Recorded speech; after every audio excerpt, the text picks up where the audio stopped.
G'day, May 40 here. So we have about 70% of the United States has been freezing, and the situation's been particularly dire in Texas. They've been freezing, and they've been out of power. They've had rolling blackouts. The Texas energy grid is not connected to the rest of the country, and a large part of the problem is that Texas, along with other states, other countries, has placed a great emphasis on renewable energy. And renewable energy has been very expensive. And when push comes to shove, it's often not come through just when it is needed most. So what the hell is going on with renewables? Joe Biden and Democrats better think twice about unleashing the Green New Deal on the whole country. Just take a look at what's happening in Texas. The state hit with massive power outages from a giant winter storm that's hammering most of the country. 4 million people in the state are in the dark and don't have heat. The cold crippling Texas's power grid. And part of the reason why is because wind turbines are frozen. Half of the state's wind power capacity was reportedly offline. Former Energy Secretary Rick Perry says what's happening in his home state could be a sign of things to come. If this Green New Deal goes forward the way that the Biden administration appears to want it to, then we'll have more events like we've had in Texas all across the country as we strangle the diversity that we're going to need to keep this country going and keep this country economically powerful.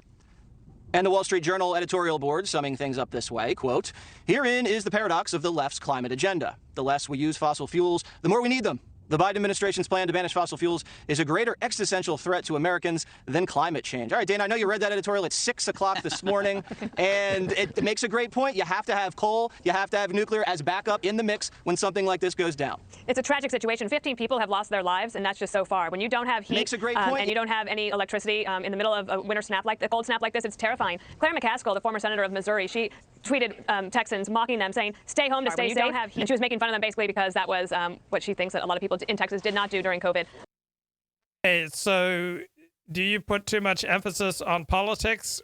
Yeah, if you're trying to point score due to the situation in Texas, then if you're trying to point score when there's some natural disaster, trying to make partisan points, then if you're mocking people who are going through great suffering, like the people in Texas, then your worldview is out of whack. You are out of whack. There's something very wrong with you if you're going to use things like this cold spell and widespread power outages in Texas to score partisan points. So it made me think about the ubiquity of the human need for a magic key, right?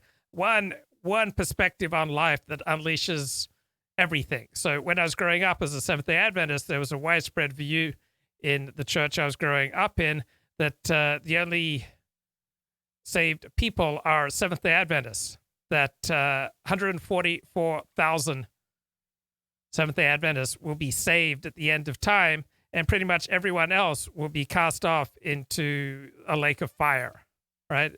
Everyone else sucks to be you. Only 144,000 righteous, the Seventh-day Adventist elite, will get to go to the world to come. So that perspective got broadened a little bit as I grew up. There are three main strands of Seventh-day Adventism. There's traditional Seventh-day Adventism, which places most of its emphasis on the distinctive teachings of the church, such as that only 144,000 people will be saved. Then there are evangelical Seventh-day Adventists who feel more in common with other evangelical Christians. And then there are liberal Seventh-day Adventists who are in it for the lifestyle. So my father was evangelical, and so this was a little more enlightened liberal perspective on things. So essentially, the evangelical Christian perspective I was raised with was that if you're in Christ, then you're saved. So essentially, the most important thing to know about somebody is he in Christ? Is he a Christian or is he not a Christian? And so if you had that magic key, those who are in Christ, they're going to live forever in heaven with God. They're righteous. They're connected to the divine. And these are the people who are most likely to act in a moral way. These are the people who will drive civilization forward. These are the people who know what's going on. They know the score. They know the game plan.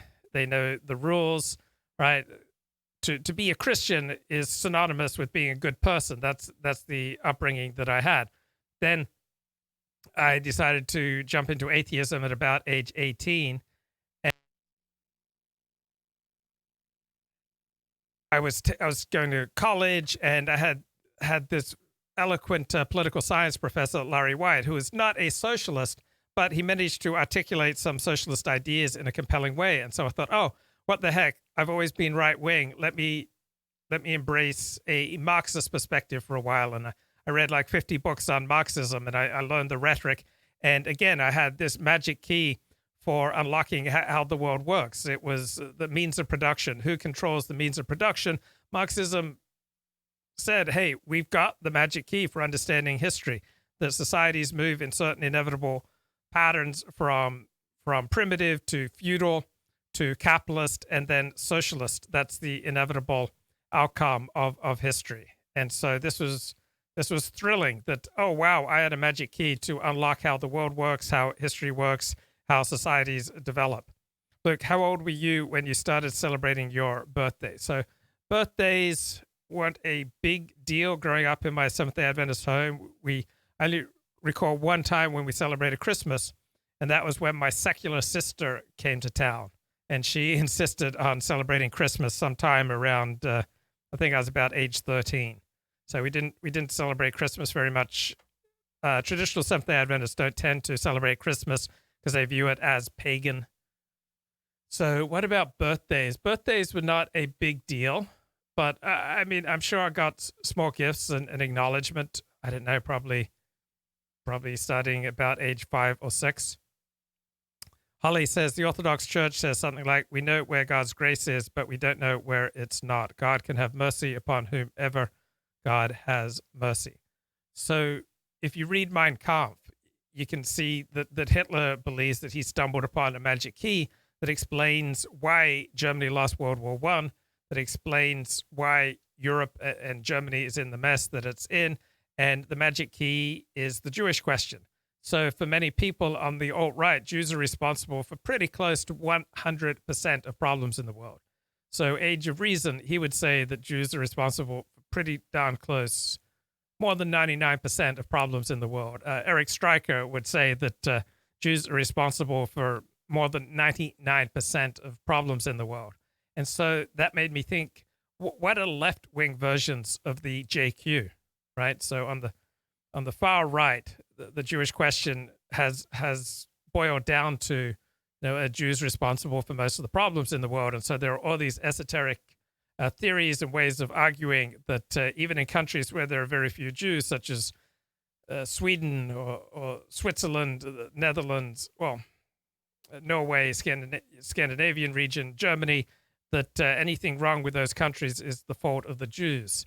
And so this is a unifying perspective on much of the alt-right. So I was thinking, what are the left-wing equivalents? Because when we're seeing what's going on in Texas, all the news stories are about climate change, right? When you have fires in California, you get news stories about climate change. When you have fires in Australia, it's climate change, right? I remember when we had global cooling, right? Global cooling was the big threat in the 1970s. There was, I think, a Newsweek cover story, global cooling. That was the big threat. And then starting in the 1980s, it was global warming. That was what was going to destroy the planet.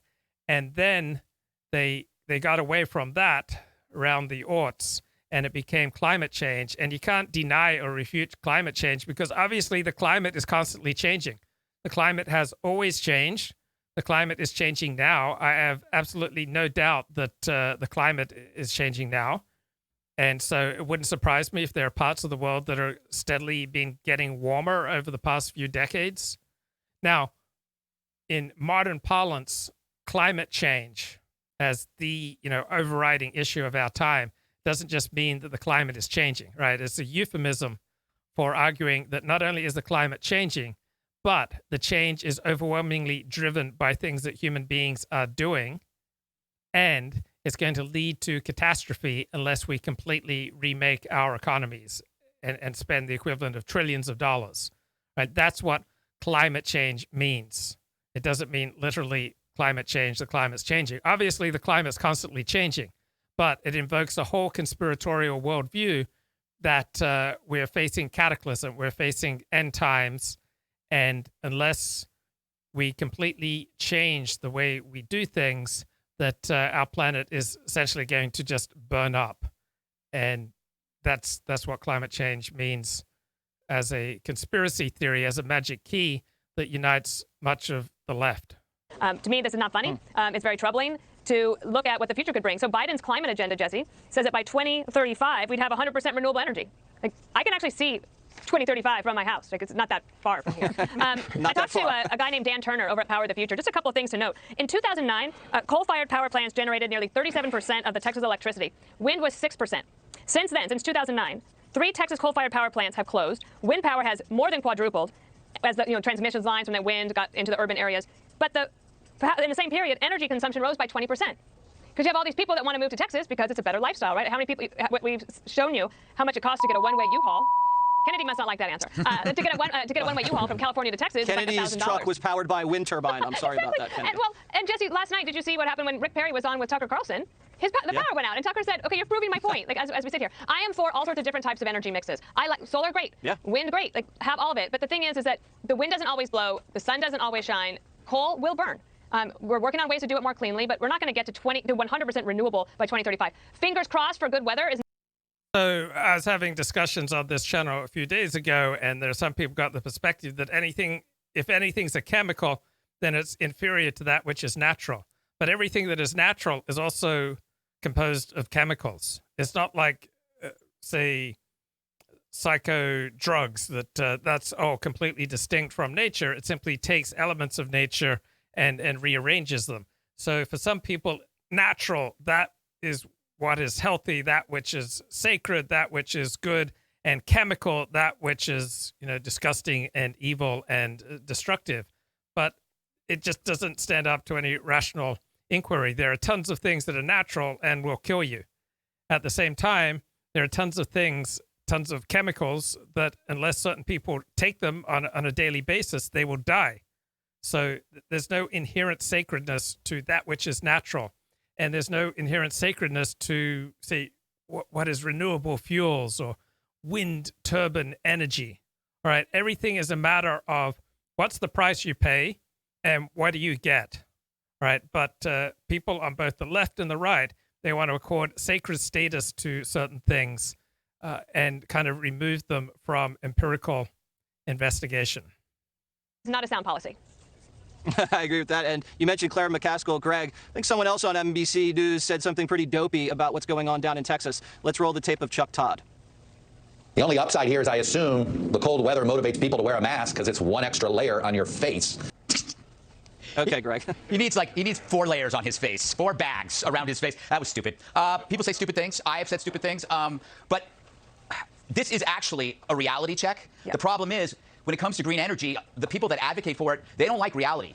Windmills and solar are backup singers. They aren't the lead singer. Gas and coal, that's Tony Orlando. Windmills and solar, that's Dawn. Ironically, the backup singers also need backup singers, and that's the curse of intermittent fuels. They're intermittent, which means they flunk the single most important test of fuel sources, reliability. So if you change the way you look at windmills, you will actually like them. Windmills are not fuel sources. They are fuel savers. So if they only generate 1% capacity, of the capacity, which is tiny, which has happened in England and in Germany, just 1%, at least you can say, well, hey, we're saving 1% of our coal, right? But when you look at these massive farms, it's not worth it. I think the answer is in front of our face, and we know this. It's nuclear energy. It's clean. It's safe. The Dems, even Greenpeace, former leaders of Greenpeace and other environmental groups are admitting that they were wrong. Sadly, the entertainment industry of the 1970s pretty much dictated our energy policy, and we're still battling our way out of that. Kennedy, it looks like the people that installed the wind turbines in Texas, they didn't pay that extra $2,000 to install the de-icing technology. That they have this de-icing technology in other windmills all over the country, but they were a little cheap down there in the wind guys with Texas, and it's now costing lives. That's absolutely right. And we have to ask ourselves, what kind of a country do we want to live in? And what are we willing to sacrifice in the name of the climate cult? Everyone wants a cleaner planet. Everyone wants cleaner energy. But I don't think there's been a thorough investigation, to Greg's point, about really finding new technologies. The private sector is going to do that. But Greg's absolutely right about nuclear. Every time a government has mandated, massive amounts of natural power, renewable energy, then under pressure, energy prices skyrocket because these natural renewable sources of energy simply aren't as efficient and are not as dependable as fossil fuels. So in much of Australia, electricity prices went up 300% when the government mandated a certain percentage of the power must come from renewable sources. So it comes from a sacralization of anything that you can call renewable. All right, just like for Christians, if someone says he's a Christian, then that puts them in a totally different category. That someone who's Christ-like, this is a sacred person, and for people on the alt-right, anything that's Jewish is inherently evil, and you'll find in Jewish extremism, anything that's Goyish is essentially suspect. So you'll find among many traditional Jews, they understand everything that happens in the world is for the sake of the people Israel, that it contains a message for the Jews. That Rabbi Victor Miller said, if you see a one-legged Puerto Rican going down the street, there's a message there for Klal Yisrael. So you find Jews who see absolutely everything through a prism of what's good for the Jews, what does this have to do with the Jews? You have many Christians who see things solely through the prism of, is this person in Christ or is he not in Christ? You have the alt-right who sees everything in terms of, is this Jewish or is this Aryan? And then you have people on the left, they have this conspiracy theory of climate change that explains every natural disaster in the world today. In 1978, California passed Proposition 13, which restricted taxation on home ownership. And from 1978 to the present time, every government funding shortage in California is attributed to Proposition 13. That's just like the immediate explanation that is at hand. Oh, it's Prop 13. Prop 13 is why we can't have better schools. Prop 13 is why we can't have cleaner streets. Prop 13 is why we can't have better cops. Every problem with government is because of Prop 13. So people love these easy explanations, whether it's Prop 13 or climate change or it's the Jews. And thorium, and there are ways of producing an abundance of clean energy, which they do around the world where they don't have access to natural gas pipelines like they do in Texas. But if you force a green economy too quickly, you are going to sacrifice your economy, and you're no longer going to be living in a first world country. You're going to be living in a third world country where it is very common in places like Venezuela and Zimbabwe to have intermittent blackouts. But guess what? It's no way to live. And when it's cold and people can't go anywhere, they're already immobile and vulnerable, they are going to die. And if you send them to shelters, then they are going to catch COVID and they are going to die. So it is it's very, very inhumane, and shame on the state government for not having better foresight, not only for a particular storm, but the consequences of this sort of green energy. Yeah, and our hearts go out to all the people in Texas suffering right now. All right, Juan, tell us how this is all Trump's fault. Well, let me just introduce. Okay. So Elliot Blatt makes the point that your metabolism evolved in the absence of industrially refined chemicals. Okay, but there's an industrially refined chemical that will enable you to live. In the absence of taking that industrially refined chemical, you'll die. You're going to turn your back on an industrially refined chemical. If without an industrially refined chemical, you have half the energy and half the functionality that you would with an industrially refined chemical, really, are you going to turn it away? Now, the United States feeds its population using less than 1% of its population in the field of agriculture. So if you removed industrial chemicals from agricultural production, that would not happen. So would you be willing to, say, pay 5 times as much for your food for an absence of industrial chemicals? Would you be willing to have, say, 2/3 of the gross domestic product that we have now if we did away with industrial chemicals, right? You couldn't drive a car without using industrial chemicals. You couldn't have air conditioning or central heating. You couldn't have a first world economy without industrial chemicals. So that which is natural is not inherently good, and that which is artificial is not inherently bad. That which is Jewish and that which is non-Jewish are not inherently good or bad. That which is Christian or that which is non-Christian are not inherently good or bad. Someone identifies as a Christian, that tells you nothing about them. They may be on the right, they may be on the left. They may be decent, upstanding, ethical people. They may be scum, right? If someone's Jewish, that again doesn't tell you anything. They may be on the right, they may be on the left, they may be upstanding, they may be disgusting. If someone's Australian or someone's Japanese, again, it doesn't tell you anything inherent about the person. So people love these quick, easy explanations. If you sacralize your your political ideology's heroes, you cannot think straight. And this is where we are in the sciences. It's obvious that if you're a social conservative, evangelical, young earther, creationist, you probably shouldn't be going into a PhD program in biology or geology. Okay? It's just going to be really hard for you to deal with reality if you deny evolution and the age of the Earth. Okay? You shouldn't go into American history if you say America is the greatest country on Earth and it simply cannot have committed war crimes. We just don't do that. I mean, that should be a disqualification. But what about on the left? Suppose you had students coming in who deny that IQ matters.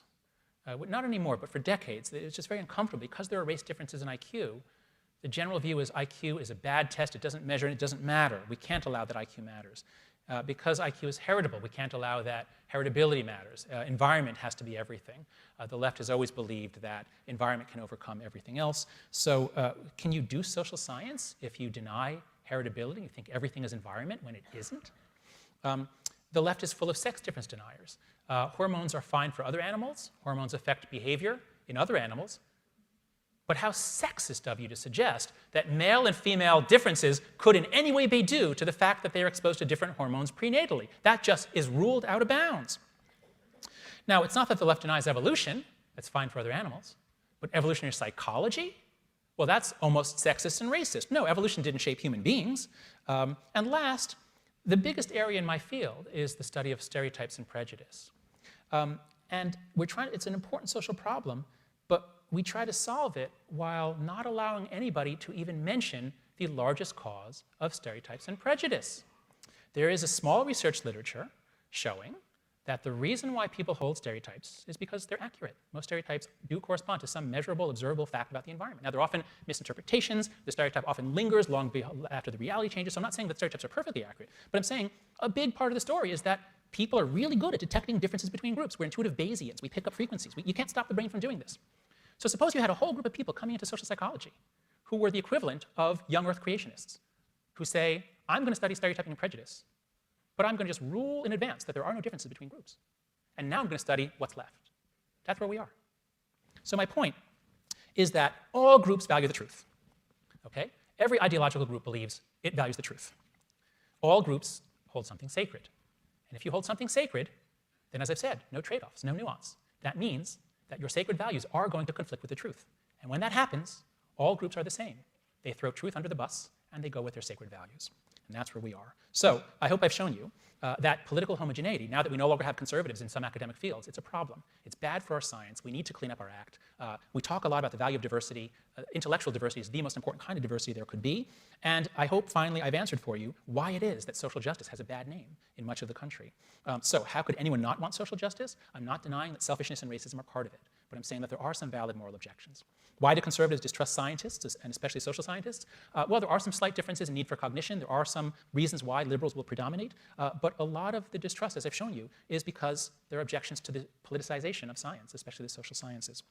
I hope then that I have inspired the Duke University family towards ever greater achievements in social justice, which I hope will mean it's time for a re-examination. The 60s are over and done with. We have a new set of challenges, much more about class than race. Let's think about what it means. What does justice really mean in this day and age? And let's think really carefully before we claim to enlist science as being on our side. Thank you very much. Yeah, so you hear that routinely on the left, that science is on our side, that Republicans deny science, but there are lots of established scientific truths that both sides like to ignore. I've never read a book on climate change. I've never read a book on global warming, so I don't know very much. Leponius Maximus Meridius says it is impossible to get off oil, absolutely impossible. That sounds right to me. Oil is what led to the population explosion from 1 billion to 8 billion. Look up fractional distillation, bro. Look at the diagram and think. You will then understand why we can never get off oil. Green energy people are either grifters or morons. There is no in between. Only people with a 120 plus IQ can understand why it is impossible to get off oil. Address my point, Mr. Ford. See if you can figure out why it is impossible to give up oil. I just take that for granted, but I don't know anything about fractional distillation. It's not the obvious stuff you constantly hear. Elliot says there is no non-manipulated data that supports the global warming hypothesis. Come on, Elliot. That sounds so sweeping. I mean, you're making a sweeping statement that I'm going to wager you don't know very much about. How many books have you read on global warming? Or is that coming from seeing a video by Ivor Cummins? Laponia says, my position is not absurd at all. It's 100% truth. No way around it. I'm still perfect, bro. Ford doesn't read book. Ford is better than Ford knows nothing. Come on, Elliot. Yeah. I mean, of course there's global warming, or of course there's climate change, right? That climate change is, it's constant. It would make no sense that you would not have climate change. But to use climate change as the explanation for everything that happens. So now, trying to understand what's going on in Texas, New York Times right at the top, it's a glimpse of America's future. Climate change means trouble for power grids. Systems are designed to handle spikes in demand, but the wild and unpredictable weather linked to global warming will very likely push grids beyond their limits. So they start off with climate change because you can't argue against climate change. Of course, the climate is always changing, but then they sneak in there with global warming. So it's like when I was dating, it's like I'd give the girl a hug, we'd hold hands, I'd give her a nice kiss on the lips, and then I'd start going further, right? But I didn't start off with, global warming. I just kept it nice and innocuous, like shook her hand, held hands, maybe slipped my arm around her during the movie, nice little kiss on the lips. I didn't go straight for the old global warming. I warmed her up first, right? At something innocuous, something that she couldn't object to. I made her feel nice and comfy and safe. And then I go for the global warming. And so it's the same way with the New York Times, like climate change, that's in the headline, right? That just warms us up. And it's like, okay, can't argue with that. Of course, the climate's always changing. Then then when you're all relaxed, all right, and it's like, oh, I feel safe here. And then suddenly this hand goes right down your pants and grabs your genitals. It's like, oh, it's global warming, right? Yeah, I was fine with climate change, but just when I was relaxing here, the New York Times is slipping its hand down my pants and grabbing my genitals, and it's squeezing in a very painful manner. I remember something like, 9th, 10th grade, I was staying with a friend, and he had, his sister had this other girl around, and she used to really like to grab guys' dicks and twist them really hard, so it was painful. And so we experienced tremendous pain, but at the same time, we kind of egged it on because it was kind of exciting. And oh, memories. It was such a confusing time to be a 16-year-old. All right, New York Times, huge winter storms have plunged. All right, man, everything's so sexualized in the New York Times. Plunged large parts of the central and southern United States into an energy crisis as frigid blasts of Arctic weather crippled electric grids, left millions of Americans without power amid dangerously cold temperature. Right, we never would have had, Arctic weather blasting, plunging, crippling our country without climate change and global warming, right? So we're supposed to believe that, and I don't know that it's not true. I simply don't know much about global warming and climate change, but they warm us up with climate change is thrusting, it's crippling, it's blasting our country, and then with dangerously cold temperatures, and then this is all evidence for why we've got global warming. And I'm not saying it's not true. I simply don't know enough. So in Texas, this is the most severe situation. 4 million people woke up Tuesday morning facing mounting power failures. So record-breaking cold weather spurred residents to crank up their electric heaters, push demand for electricity beyond the worst-case scenarios that grid operators planned for. Many of the state's gas-fired power plants were knocked offline amid icy conditions. Some plants had fuel shortages as natural gas demand spiked, and then many of Texans' wind turbines froze and stopped working. But this was a smaller part of the problem. So everyone on the right, I noticed on Twitter, saying, oh, it's Texas's wind turbines. They're not spinning because they can't handle the cold. That just shows wind turbines are useless. Well, the frozen wind turbines is a much smaller part of the problem. So Texas has suffered from rotating blackouts to try to avoid a broader collapse of the system. And crisis highlights a deeper warning for power systems throughout the country. So electric grids, the more redundancy, the more resiliency you build into an electric grid, the more expensive it is. So grid operators, they try to aim for the sweet spot. They could build more redundancy, more resiliency, but that costs a lot of money. And so people don't want to spend a lot of money. On the other hand, extreme weather comes along, and now you've got much of the state with rotating power failures. Vast majority of these failures have been at thermal plants, natural gas generators, so plunging temperatures, paralyzed plant operations, soaring demand for natural gas leaves plants struggling to procure fuel. They're in big trouble. So build in more resiliency. That's the answer, but it's costly, right? And you don't know when and where it will be needed. So you can give wind turbines, heaters, and you can give other devices the warmth they need to operate in icy conditions. That's done in the upper Midwest, where this kind of cold weather is more frequent. You can have gas plants can be built to store oil on site to burn the fuel if needed. That's what's done in the Northeast, where natural gas shortages are more common. You can design markets to pay extra to keep a fleet of backup power plants in reserve in case of emergencies. This is often done in the mid-Atlantic. All these solutions cost money, and grid operators are wary of forcing consumers to pay extra for safeguards if they don't think they will be needed. So building in this resilience comes at a cost. So this is all a difficult balancing act. Life is a difficult balancing act. Like loyalty is a wonderful value, but truth is also a value. So what happens when truth and loyalty conflict? So truth, loyalty, great values, but there are many values in life. Getting along with other people, that's a beautiful value, but also pursuing your own individual priorities is also a great value.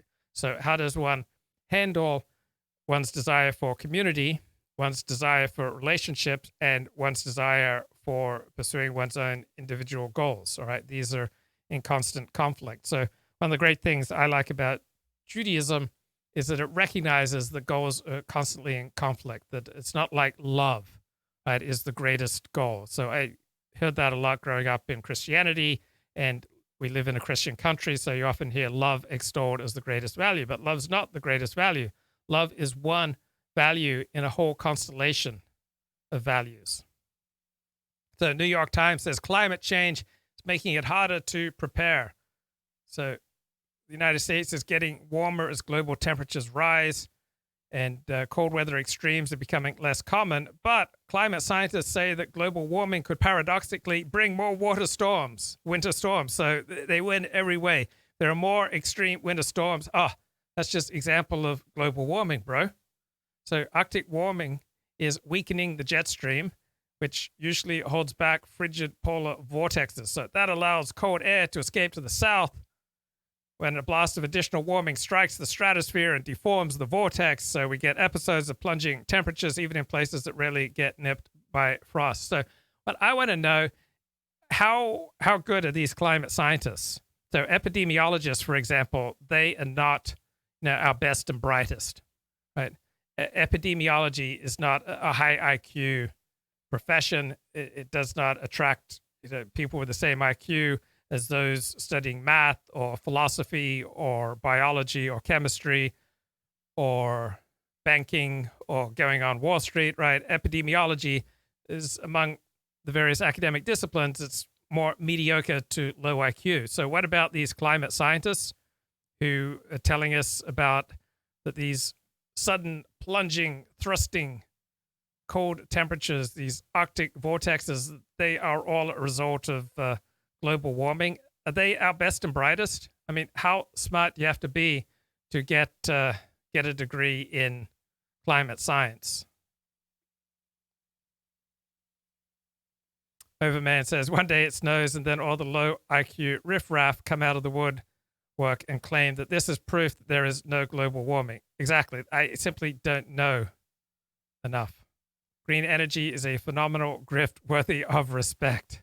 So Michael Moore did a documentary, helped to produce a green energy documentary about all the problems with... and we're just going to fuck it up like we did Earth. Well, I think that we will be here for a long time, but we will change. We're going to turn back into apes. So this is the Planet of the Humans documentary directed by Jeff Have you ever Gibbs. wondered what would happen if a single species took over an entire planet? Maybe they're cute, maybe they're clever, but lack a certain, shall we say, self-restraint? What if they go too far? What if they go way, way, way, way, way too far? How would they know when it's their time to go?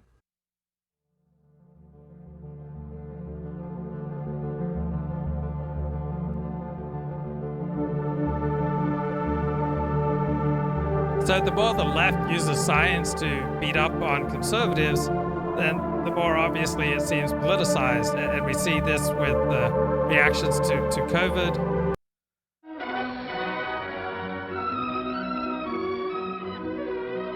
Due to our release through factories and automobiles every year of more than 6 billion tons of carbon dioxide, our atmosphere seems to be getting warmer.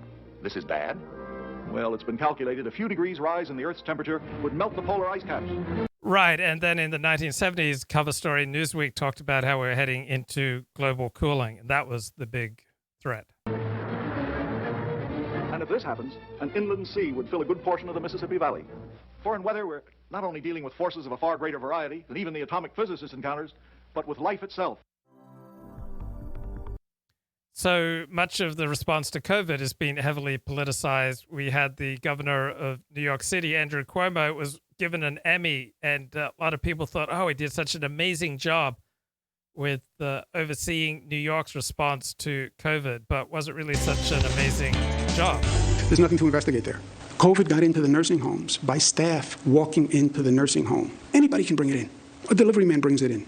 The heating repairman brings it in. The food service brings it in.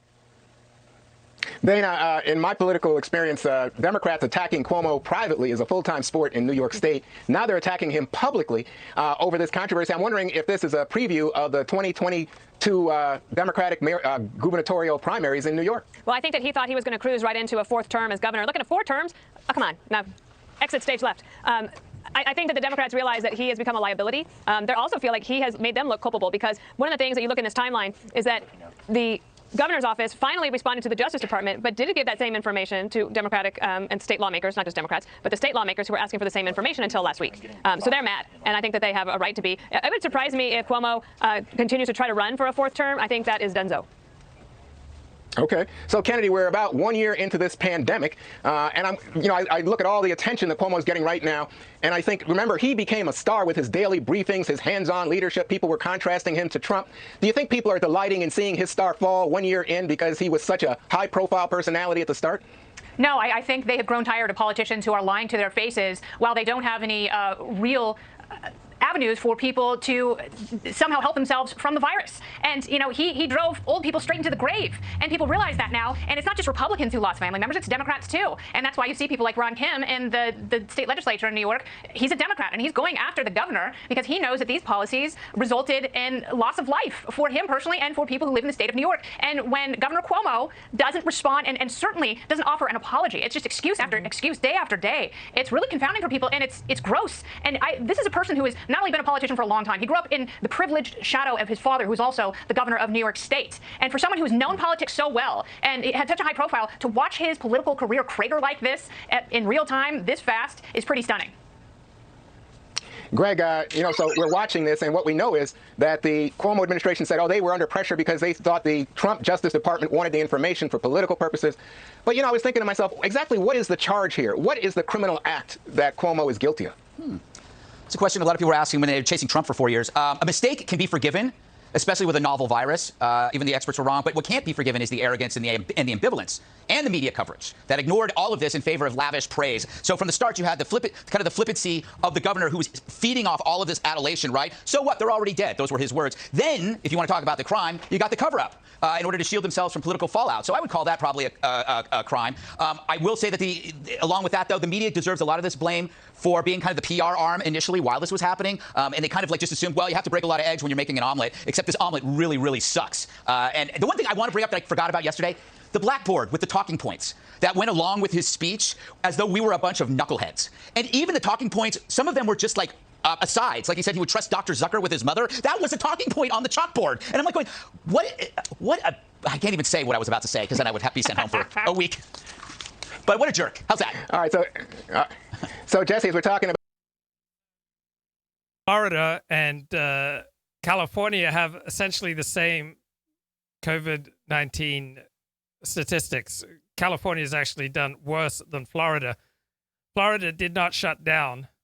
California had extensive lockdowns. Florida, generally speaking, did not close its schools. California, generally speaking, closed its schools, and yet they end up with the same results.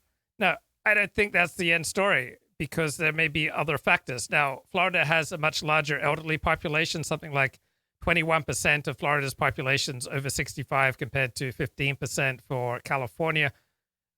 But just looking at that, it makes you wonder, were these lockdowns just a gigantic mistake? Right? Florida has done better than California. Had fewer fatalities per 100,000 people. It's had fewer cases, though they're fairly close. But Florida is completely done without the lockdowns. So do we really have strong scientific evidence that lockdowns have been a good idea? They've devastated lives. They've devastated the economy. They've destroyed tens of thousands of small businesses. And yet, where's the efficacy? Because it's not obvious when you simply look at caseload, when you look at fatalities. It's not obvious that locking down has been superior to the Florida approach, where they did not lock down. So given how responses to COVID have been so heavily politicized in the media, it just makes you suspicious, right? I don't know enough to definitively come down one way or another. It just makes you suspicious. That was 1958. We've known about the dangers of climate change for 6 decades. Back then, there was so much air pollution that would actually block out the sun. There was so much water pollution, rivers caught on fire. Forget throwing plastic bottles into the water. We tossed our cars in there. We also knew someday we'd run out of oil. For millions of Americans, this may be the worst weekend they've ever faced for finding gasoline to give them the automobile freedom they take as their due. I never doubted humans would find a better way, and I wanted to be part of it. A scientist sounded the alarm, and the modern environmental movement was born. Unless we do bring these chemicals under better control, we are certainly headed for disaster. Students all across the country organized the first Earth Day. At this point in time, it's very, very fashionable to talk about the environment, but as every day proceeds, we find very, very little concrete being done. And Elliot says, why are you dissing Ivor Cummins? Because he seems like a buffoon. I don't know why anyone would take him seriously. He proclaimed that more than 80% of the population already is immune to COVID because they've had previous COVID viruses. And that just seems bogus. Also, this notion that COVID cost people who died from it just 1 year, I couldn't find any basis for that from the articles that I read. It seems minimum of 10, 11 years of life were lost per COVID fatality. So he has no credentials. I have no credentials. But so I can't condemn him for lack of credentials. But just from what I read, he does not seem serious. Oh, thank you so much, DR Tanky. Your thoughts on fellow Zionists supporting non-white causes, because I know you don't. Why do you think they do this, such as Sam Sokol supporting Adnan Oktar, Avigdor Eskin supporting the Nicaraguan Contras, and Rudy Rockman supporting Black Lives Matter? Wow, thank you so much for your support of the show. Okay, so most Jews are not Zionist in any meaningful sense. So let me just start thinking there. So 1/3 of American Jews don't care about Israel. 1/3 of American Jews care lightly about Israel. and 1/3 of American Jews care intensely about Israel. So even many Israelis are not particularly Zionist. Now, why do some Jews support non-white causes? For the same reasons that some non-Jews do. Right? There's not a significant difference in the Jewish versus non-Jewish support for non-white causes. So for every rabbi that you can find supporting Nicaraguan Contras, you can find Christian clergy. Right? For every Jewish intellectual who favors the abolishment of whiteness, you will find plenty of non-Jewish intellectuals supporting the same thing. For every Jewish politician condemning whiteness and white identity, you'll find plenty of non-Jewish politicians supporting the same thing. So it seems to be a case primarily of clever sillies, that high IQ has many advantages, but people with a high IQ tend to live much more in an abstract world. And so there are some benefits to that. That empathy, for example, that's a product of abstract thinking. You have to be able to put yourself in somebody else's shoes to empathize with their situation.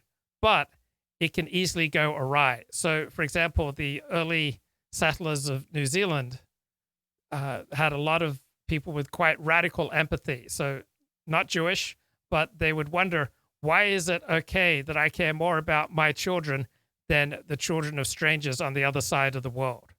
So much of the Jewish left-wing support for non-whites, you'll find parallels to that in, say, Anglo left-wing support for non-whites. That there are plenty of non-Jewish, non-governmental institutions, charities, religious organizations that support massive non-white immigration.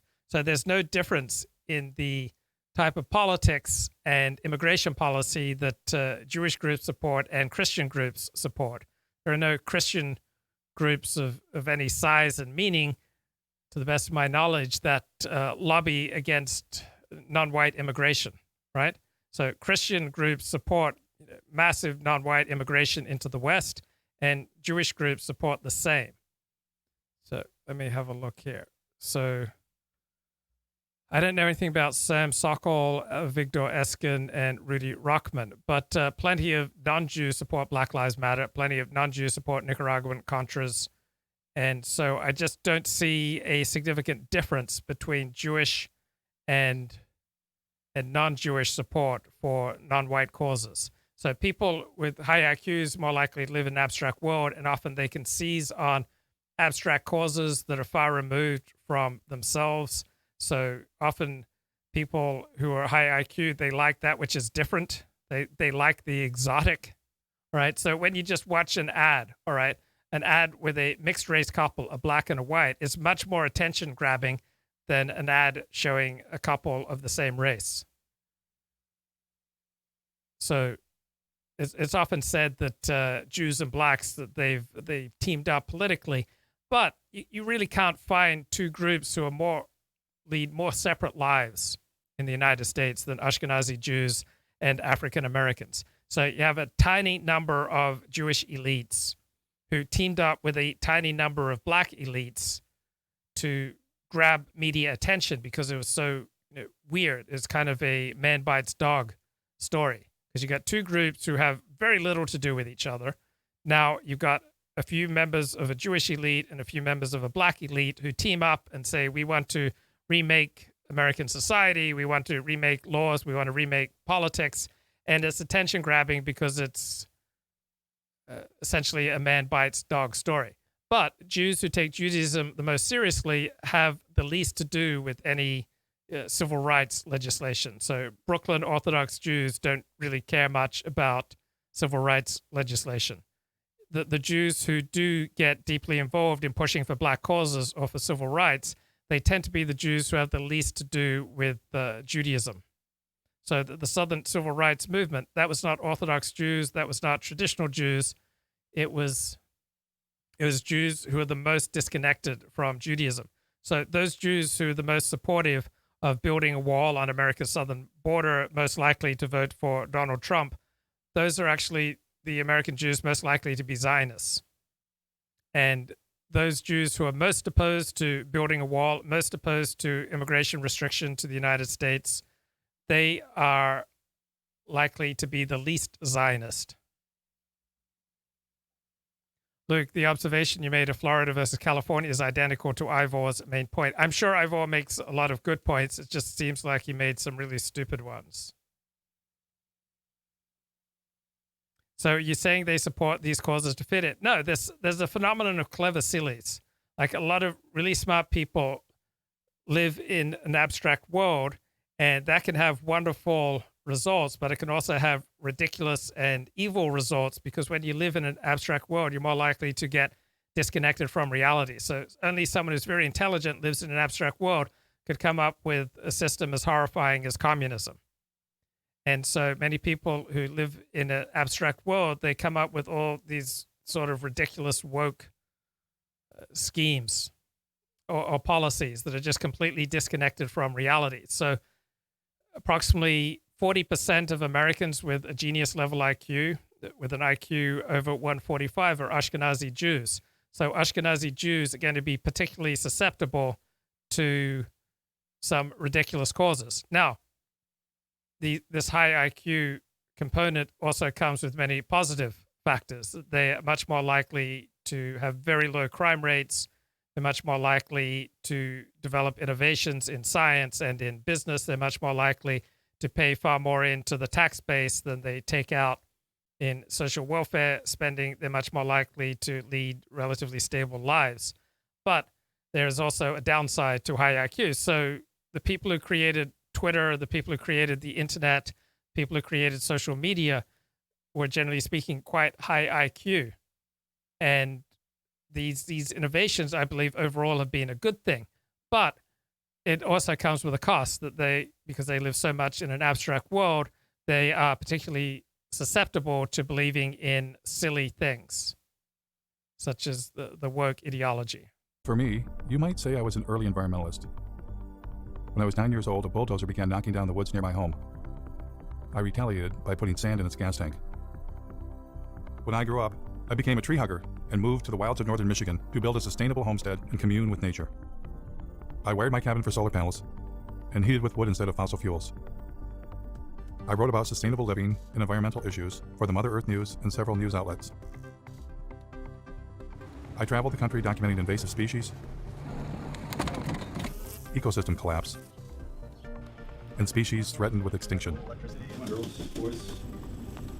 I covered protests against destroying mountains for coal, and was once even confronted by the BP police. You're a journalist? Yep. By all means, you can take all the pictures you want. Okay. We'll write a report, and then we have to send it to the FBI and U.S. Attorney's Office. They'll call you. Through all of this, I kept wondering, why are we still addicted to fossil fuels? So I decided to begin following the green energy movement. What better place to check out how a renewable energy revolution is coming along than a solar festival in the Green Mountain state of Vermont, powered by 100% solar energy. Solar. I was having fun and got a chance to ask about getting solar panels installed. You can keep adding, so maybe every time you get a tax return, buy another solar panel. But then a little rain began to fall. My cameraman noticed some commotion behind the stage. Or biodiesel generators, which is power. Oh, so the festival's run off solar energy primarily? Primarily. We need to bring some of this stuff in because we want to make sure we have enough power to kill our fancy employees that we invite in the city. But the biofuel generator wasn't enough, so they wound up plugging into the electrical grid that we all use. The other inverter operating, it's actually pulling power in from the grid, charging the batteries. It's running backwards from the way we originally intended to do it, but... That was disappointing. But after all, it had been raining. Maybe next time things would go better. Luckily for us, hope was on the way. It's been a long time coming, but tonight, change has come to America. Green activists across the country cheered when newly elected President Barack Obama rolled out a $1 trillion stimulus package with nearly $100 billion for green energy. Green was finally ramping up, and everyone wanted to be part of it. President Obama brought in environmental activist Van Jones from the Apollo Alliance with shovel-ready projects. They've got to put up tens of thousands of wind farms. They've got to put up millions of solar panels. Former Vice President Al Gore, who had a few years earlier released an Oscar-winning film, shared his ideas with the president. We have the opportunity now to create jobs all across this country, in all 50 states, to repower America. Al Gore had already encouraged billionaire airline owner Sir Richard Branson to invest big time in green energy. Branson is pledging future profits from his airline to the tune of perhaps $3 billion. $3 billion, that's with a B, to fight global warming. Is Al Gore a prophet? I just spelled profit. Investors came forward. Investor Vinod Khosla, known as the father of the clean tech revolution, has poured over $1 billion of his own money into some 50 energy startups. Major banks were eager to get involved. By 2020, we think renewables will require $395 billion on an annual basis. Robert F. Kennedy Jr. was both on the board of major environmental organizations and was leading a green energy investment group. We build wind farms, we build solar farms. Once you build our plant, it's free energy forever. The Sierra Club received $50 million from billionaire and former New York City Mayor Michael Bloomberg. Their mission, fight coal and promote clean energy. So with the mayor's gift, here's what will happen. We'll have a large and aggressive presence in 46 states. It's time for America to find a new energy path, one that takes us beyond coal. And then Bill McKibben, one of the nation's leading environmentalists and author of a breakthrough book called The End of Nature, formed an organization called 350.org with the mission of igniting a global climate movement. Can I show off my necktie for a minute? Because they made it for me yesterday. It's got that 350 on it because it's the most important number in the world. Things were looking up, and the green energy revolution was underway. Michigan had been hit hard by the Great Recession, and hundreds of millions of dollars in green stimulus money was arriving. Now, to do their part for the new green economy, General Motors introduced a new line of electric vehicles. When the Chevy Volt was ready for release, I attended their press conference. So these electric vehicles are ready for public consumption, and we're ready with the infrastructure, with the rates, with the communications. I am extremely grateful to be here today, and in fact, this is a chance for me to say thank you more formally. The Chevy Volt is upstairs. We'll be able to take a look at it. You got about 1,000 photos. Yeah. Is it a plug? It's as simple as that. The batteries are in the trunk? No, the battery in this particular design is a T-shape, right down the center, and across the back seat area. Because everybody thought we killed the electric vehicle. No, we didn't.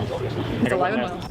So what's charging the batteries right now? What's the source of Well, here. It's coming from the building. I mean, is it, what's our mix of power? Oh, actually, Lansing feeds the building. What's that? Lansing feeds power to the building. So I don't know. They're, I bet you they're a bit of coal. Oh, they're heavy on natural gas, aren't they?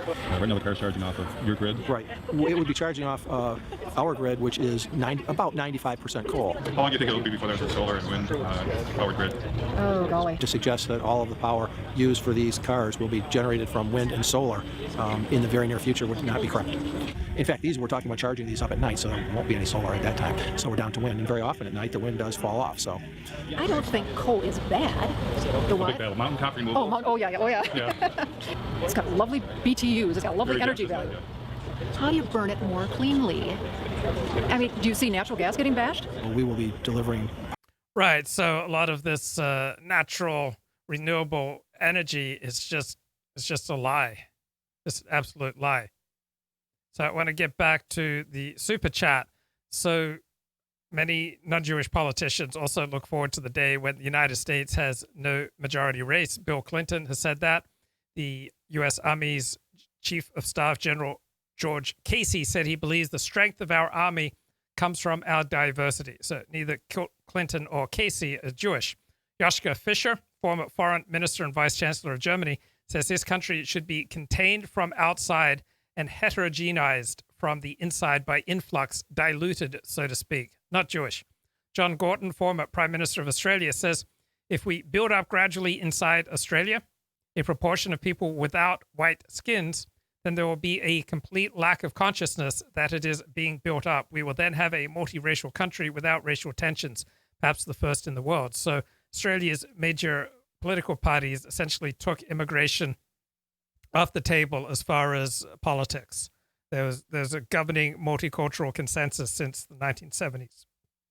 Thomas Eriksson, professor of social anthropology at the University of Oslo, says the most important blank spot exists now in deconstructing the majority so thoroughly that it can never be called the majority again. Something like this could contribute to both understanding and liberation. And this is a paper on the Jewish question that was uploaded by Ryan Falk, but he did not write it. A syndicated columnist, Maggie Gallagher, again, not Jewish, says, I hate the idea of being white. I never think of myself as belonging to the white race. Those who do, in my experience, are invariably second-raters seeking solace for their own failures.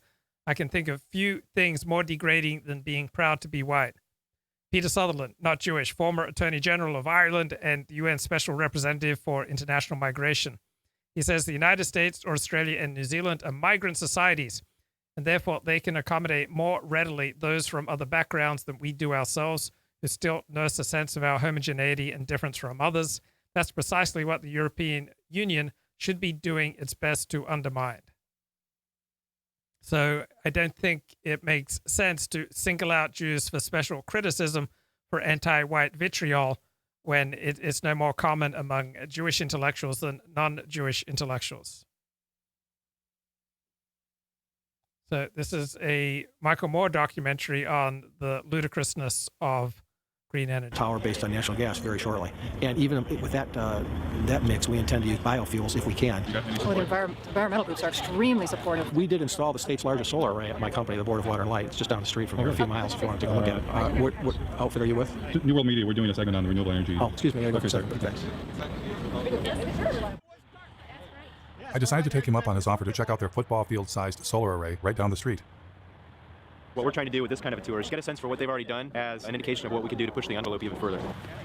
We took a hard look at wind and determined that, around here there's not any real good wind coming through all the time. That's what we liked about solar. You would get the power when you most needed it.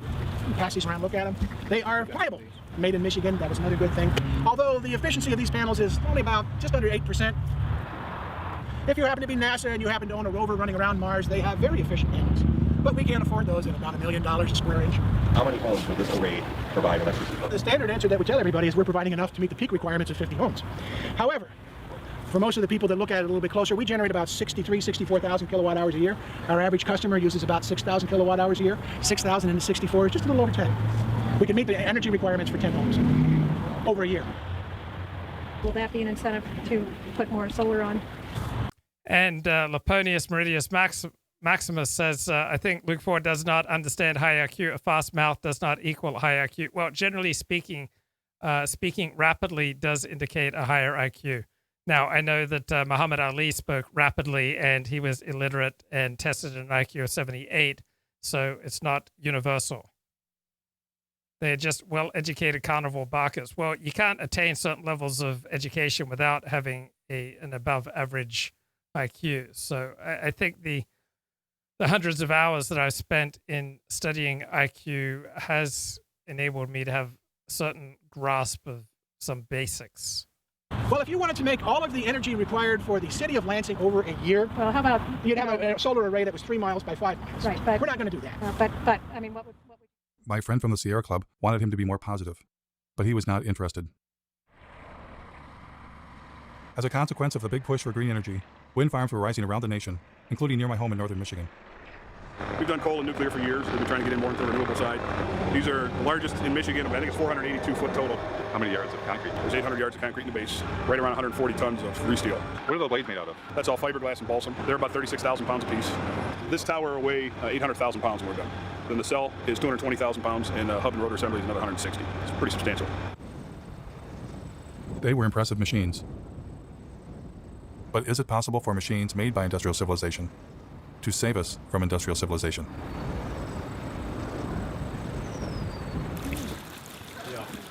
In environmental leader Bill McKibben's home state of Vermont, the Green Mountain State, a site was being cleared for the installation of wind turbines. A group of citizens was concerned about how the construction might affect the mountains they love. I joined them for a tour. It's going to be 21 turbines. 21. Yeah, in this project. Yeah. The estimate was maybe there would be 3 full-time jobs. Okay, let's get back to the anti-Jewish narrative. So, according to mainstream narratives, according to the narrative pushed by the mainstream media from the New York Times, the Los Angeles Times to CBS News, all groups have the same innate dispositions, the same potentials, and any disparities are due to past and present racism. Now, that's ridiculous. If you know good-looking parents, you know that in all likelihood their children are above average in their looks. If you know parents who are athletically gifted, you know it is more likely that their children will be athletically gifted. If you know parents who are antisocial, you know that in all likelihood their children are antisocial.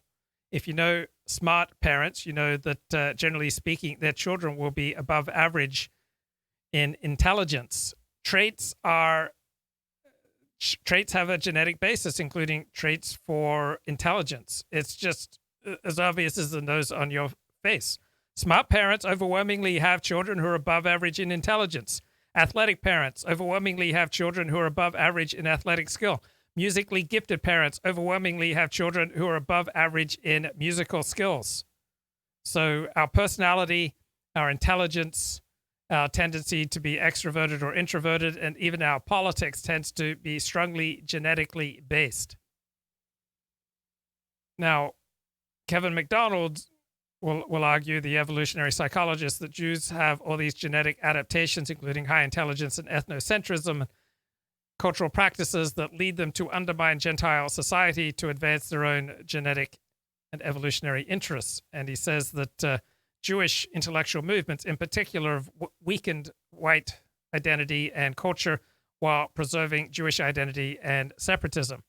But the Kofner's critique pointed out that Kevin MacDonald's theory is based on systematically misrepresented sources and cherry-picked facts.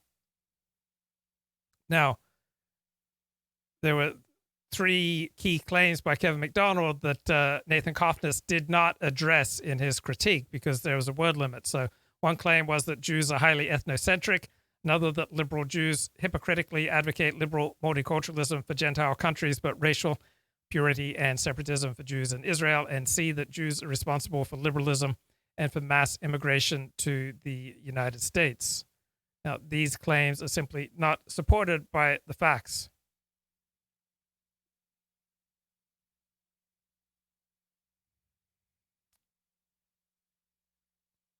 So Kevin MacDonald wrote, Jewish-dominated intellectual movements were a critical factor, necessary condition for the triumph of the intellectual left in late 20th century Western societies.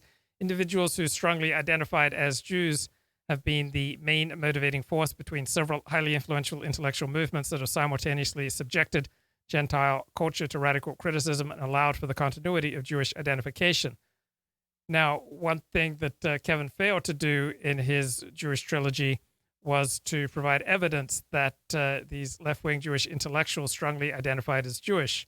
To begin with, a large percentage of them married non-Jews and had very little to do with the Jewish community and the Jewish religion. So people who push this anti-Jewish narrative generally agree on the following core ideas: that A, liberal multicultural ideology prevails in the West because this serves Jewish interests related to Jewish group continuity, racial purity, and Israel. That in the absence of Jewish influence, the West would not have become liberal and multicultural, that Jews were a necessary condition, to quote Kevin MacDonald. And C, there are significant biological and cultural differences between Jews and white Gentiles that explain why Jews were motivated and how they were able to impose a self-serving ideology on Gentiles. So according to Kevin MacDonald, Jews have a suite of genetic adaptations and cultural practices that constitute a group evolutionary strategy, and that their genetic adaptations include high intelligence. According to Kevin MacDonald, he estimates the mean Ashkenazi IQ to be 117. Recent studies suggest a number between 110 to 112. So Jewish adaptations, according to Kevin MacDonald, include high intelligence and ethnocentrism. So he says that these intelligent ethnocentric Jews then created liberal intellectual and political movements to promote Jewish interests at the expense of Gentiles. So Nathan Kofner in 2018, circa March, published the first academic critique of Kevin MacDonald's work. And Kofner proposed, instead of a group evolutionary strategy, the default hypothesis to explain Jewish overrepresentation in liberal intellectual movements.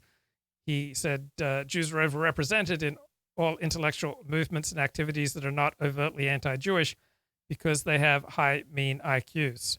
And as a secondary factor, that Jews tend to be situated primarily in urban areas, and people in urban areas more likely to be able to communicate, hang out with other people, and have more cultural influence because they are located in places that produce most of our culture and politics.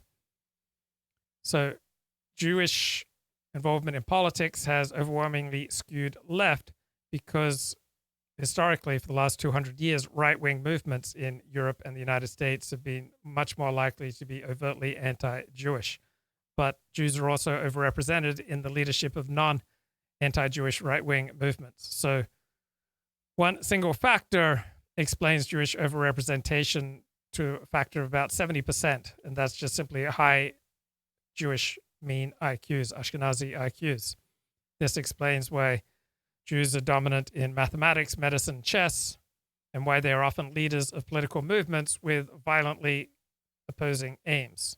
So about half of the major chess champions in the 20th century were Jewish.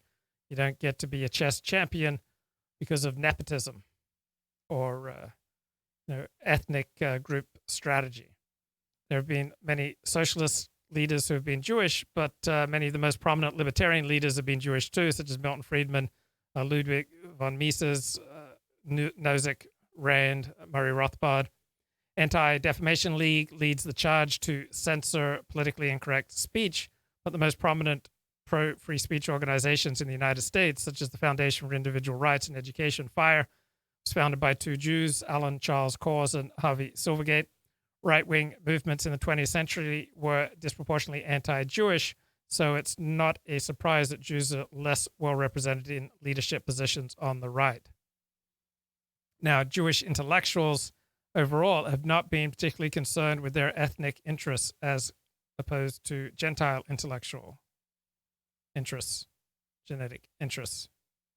So the influential Jewish intellectual movements discussed by Kevin McDonald were not designed to advance Jewish interests, and many of them opposed Jewish interests. They opposed Zionism. They opposed homogeneity. They opposed the practice of Judaism.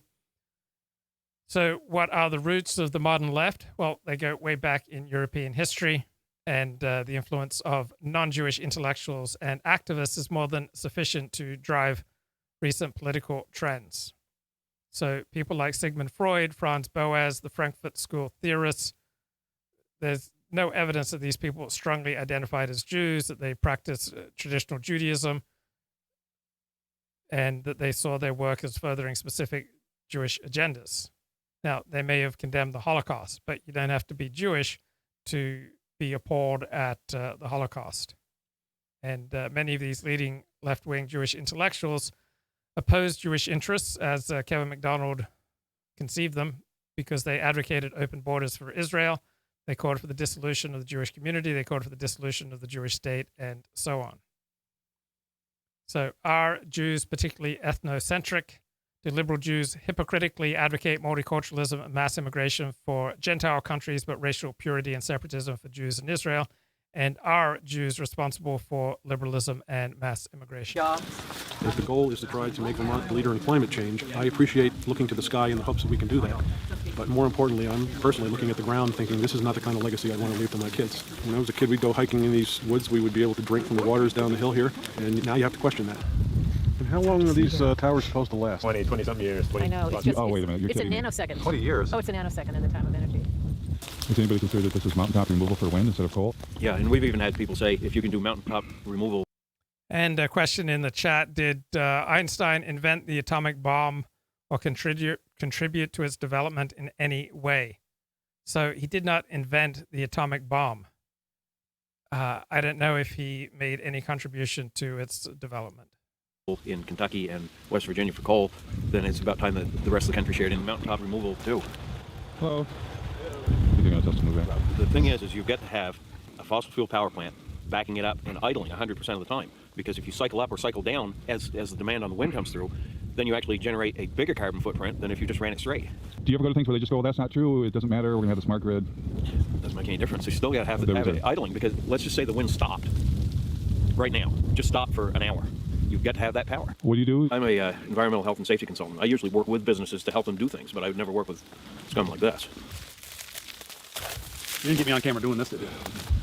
Not being judgmental or trying to play God, but we've got to deal with population growth and sustainable resources. We've all got to cut back. All this energy is supposedly going to heat a water park. We can find unique and different ways to waste energy. This is not a Vermont company. I mean, Green Mountain Power will be... Okay, so there's no evidence that Jews are more ethnocentric than non-Jews. There's not sufficient evidence that liberal Jews advocate different policies for Jews and non-Jews. Liberal Jews who advocate open borders for America advocate the same thing for Israel. And there's no strong evidence that Jews have been disproportionately responsible for mass immigration to the West. There's no difference in immigration rates for countries that have higher proportion of Jews and virtually no Jews. And the West was on a liberal trajectory with or without the Jews. So this is not arguing that Jews are exactly the same as white non-Jews or that they're just like high IQ urban white Gentiles. But once you account for education level, political, cultural differences between Jews and white non-Jews largely disappear. Not totally disappear, but if you simply account for education level, these differences largely disappear. But all groups, of course, differ from each other in many ways, reflecting their evolutionary cultural histories. But in general, anything unusual about Jewish political behavior is mostly a predictable reaction to their historical circumstances. You don't need a conspiracy or a group evolutionary strategy. So, yes, some Jews have exploited victimhood status to advance their personal interests and their political agendas, just like plenty of non-Jews, such as Al Sharpton, have done the same thing.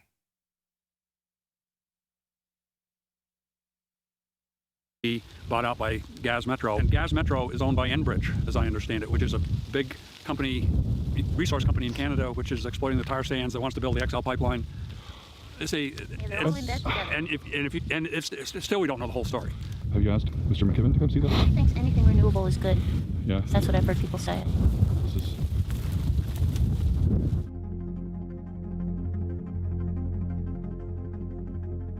I'm in a strange position. I'm against our addiction to fossil fuels and have long been a fan of green energy. But everywhere I encountered green energy, it wasn't what it seemed. This is like a perpetual energy battery. And where do you get the hydrogen from? The hydrogen, the hydrogen is sourced from any hydrocarbon material. So you can get it from natural gas. You can get it from any petroleum or oil-based product. I read about a zoo that was said to be powered by elephant manure. But it turned out the elephants didn't even produce enough manure to heat the elephant barn. Okay, a question. Do I think that Al Sharpton writes his own speeches? So much of Al Sharpton's rhetoric, yeah, I believe a lot of it is unique to him. Does he have some people who may help him? Sure. But I don't think that's that Al Sharpton is simply a dummy that other people are using like a ventriloquist. What is the name of this documentary? Michael Moore presents Planet of the Humans. That's the name of the documentary. Planet of the Humans. So I believe that different peoples have different gifts, that there are often meaningful differences between peoples. But the conflation of legitimate study of group differences with this nonsense of an evolutionary group strategy so that Jews are responsible for 99% of problems in the world, okay, those are two different things. So on the one hand, you've got great scholarship, and on the other hand, you have pseudoscience or nonsense. So scholars like Arthur Jensen, Linda Gottfredson, they have long track records of making successful predictions, and their work is supported by many lines of evidence. Their work stands up to investigation. Kevin McDonald made one empirical testable prediction, and it turned out to be wrong. So Kevin McDonald says group evolutionary strategy, that perspective does not provide predictive value, nor does it provide explanatory value. So this notion that Jews are more ethnocentric than white non-Jews, there's simply no evidence for it. The one empirically testable prediction Kevin McDonald made concerning Jewish demographic trends, he wrote it in his book, The Cultural Critique, which came out in 1998. He said, an important consequence, one likely to have been an underlying motivating factor in the counter-cultural revolution, may well be to facilitate the continued genetic distinctiveness of the Jewish gene pool in the United States. So this makes sense if you assume that Jews are a singularly ethnocentric group living in a society designed specifically to promote Jewish community and racial purity, but it did not pan out. In a reply to Nathan Goffness in 2018, Kevin McDonald acknowledged very high intermarriage rates for Jews in the United States, and that my projections of the Jewish demographic future in America made 20 years ago on the basis of my reading are not holding up. So what are the very high Jewish intermarriage rates. Jews have the highest intermarriage rate of any religious group in the United States. Jews who avoid intermarriage, the Orthodox, are mostly right-wing extremists with little interest in national politics. The vast majority of Jews who promote racial ideologies are either Reform or secular. 50% of Reform Jews, 70% of secular Jews report being married to a non-Jew. And an unknown number of these Reform marriages are between Jews and Gentiles who underwent only nominal Reform conversion. So the real intermarriage rate is considerably higher. Now, usually a failed prediction is a mark against a theory, but not for Kevin MacDonald. He describes intermarriage as defection in the 2002 preface to the Cultural Critique. Now says that high intermarriage rates support his theory, maybe even part of the Jewish group evolutionary strategy. Said in 2018, intermarriage and conversion have benefits for the Jewish community, including the advantages of marrying into prominent non-Jewish families, such as the families of Presidents Trump and Clinton. But even if it is theoretically possible that Jews could benefit as a group from some strategic marriage alliances with powerful Gentiles, like Queen Esther marrying King Ahasuerus in ancient Persia, this could not explain intermarriage rates of around 70% in the United States among Jews. And it's silly to think that most of these marriages are strategic. So Jared Kushner married Ivanka Trump in 2009, long before anyone expected his father-in-law to become president. His brother Joshua Kushner married a Gentile Victoria's Secrets model, though she may have converted. Now, members of all human groups are ethnocentric. It's just a matter of degree. So does ethnocentrism exist among Jews? Of course it exists among Jews, right? You would expect Jews to marry each other at a rate greater than chance. They are often concentrated in the same geographic area. They're often disproportionately represented in the same universities and in the same professions. They often share similar cultural and religious experiences, often share similar personality traits, sometimes share religious beliefs. But the anti-Jewish narrative that says liberal Jews are highly ethnocentric compared to other groups such as white Gentiles is nonsense. It's not supported by Jews having high intermarriage rates, low fertility, two factors that will lead the liberal Jewish population to nearly disappear in a generation or two. Then another part of this anti-Jewish narrative is that Jews want multiculturalism for thee, but not for our group. But liberal Jewish leaders enthusiastically promote multiculturalism and multiracialism within the Jewish community and in Israel. So on the Union for Reform Judaism official website, we are a global multiracial people that's growing more racially and ethnically diverse through intermarriage and interracial marriage, conversion, and adoption. In the United States, February is Black History Month. It is one among many opportunities for us to acknowledge and reflect upon our collective racial and ethnic diversity and learn more about the experiences of Jews of African American descent in particular. So you don't have to browse Reform Jewish literature very long to discover that diversity is one of the movement's main priorities. So let's get a little bit more here from Jonathan Haidt. So as scientists who generally are on the left, as scientists got more politically active and turned into the culture war, and as universities moved from sort of leaning left to being very far on the left, the right distrusted all of that. So this is Jonathan Haidt from New York. Hi, Jonathan. Hello, Freddie. So you are a very famous writer and thinker. You're a professor at the New York University Business School, the Stern Business School.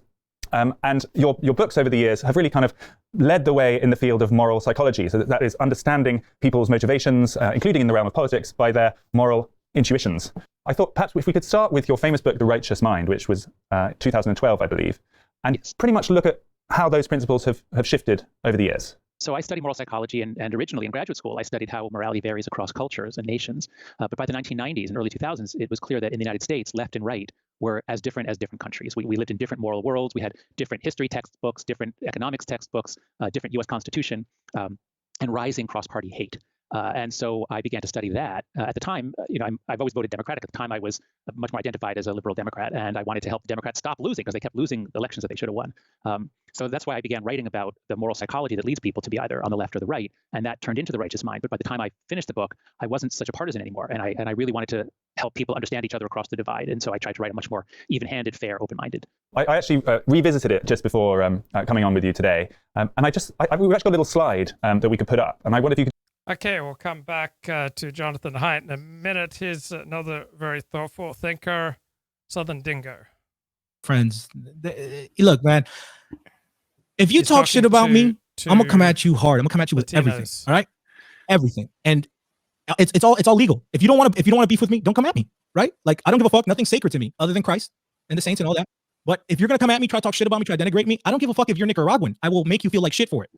All right. So I hope people understand that about me. Can we feed him? Can we feed him? Let me bring you Shit. up. I'll cancel.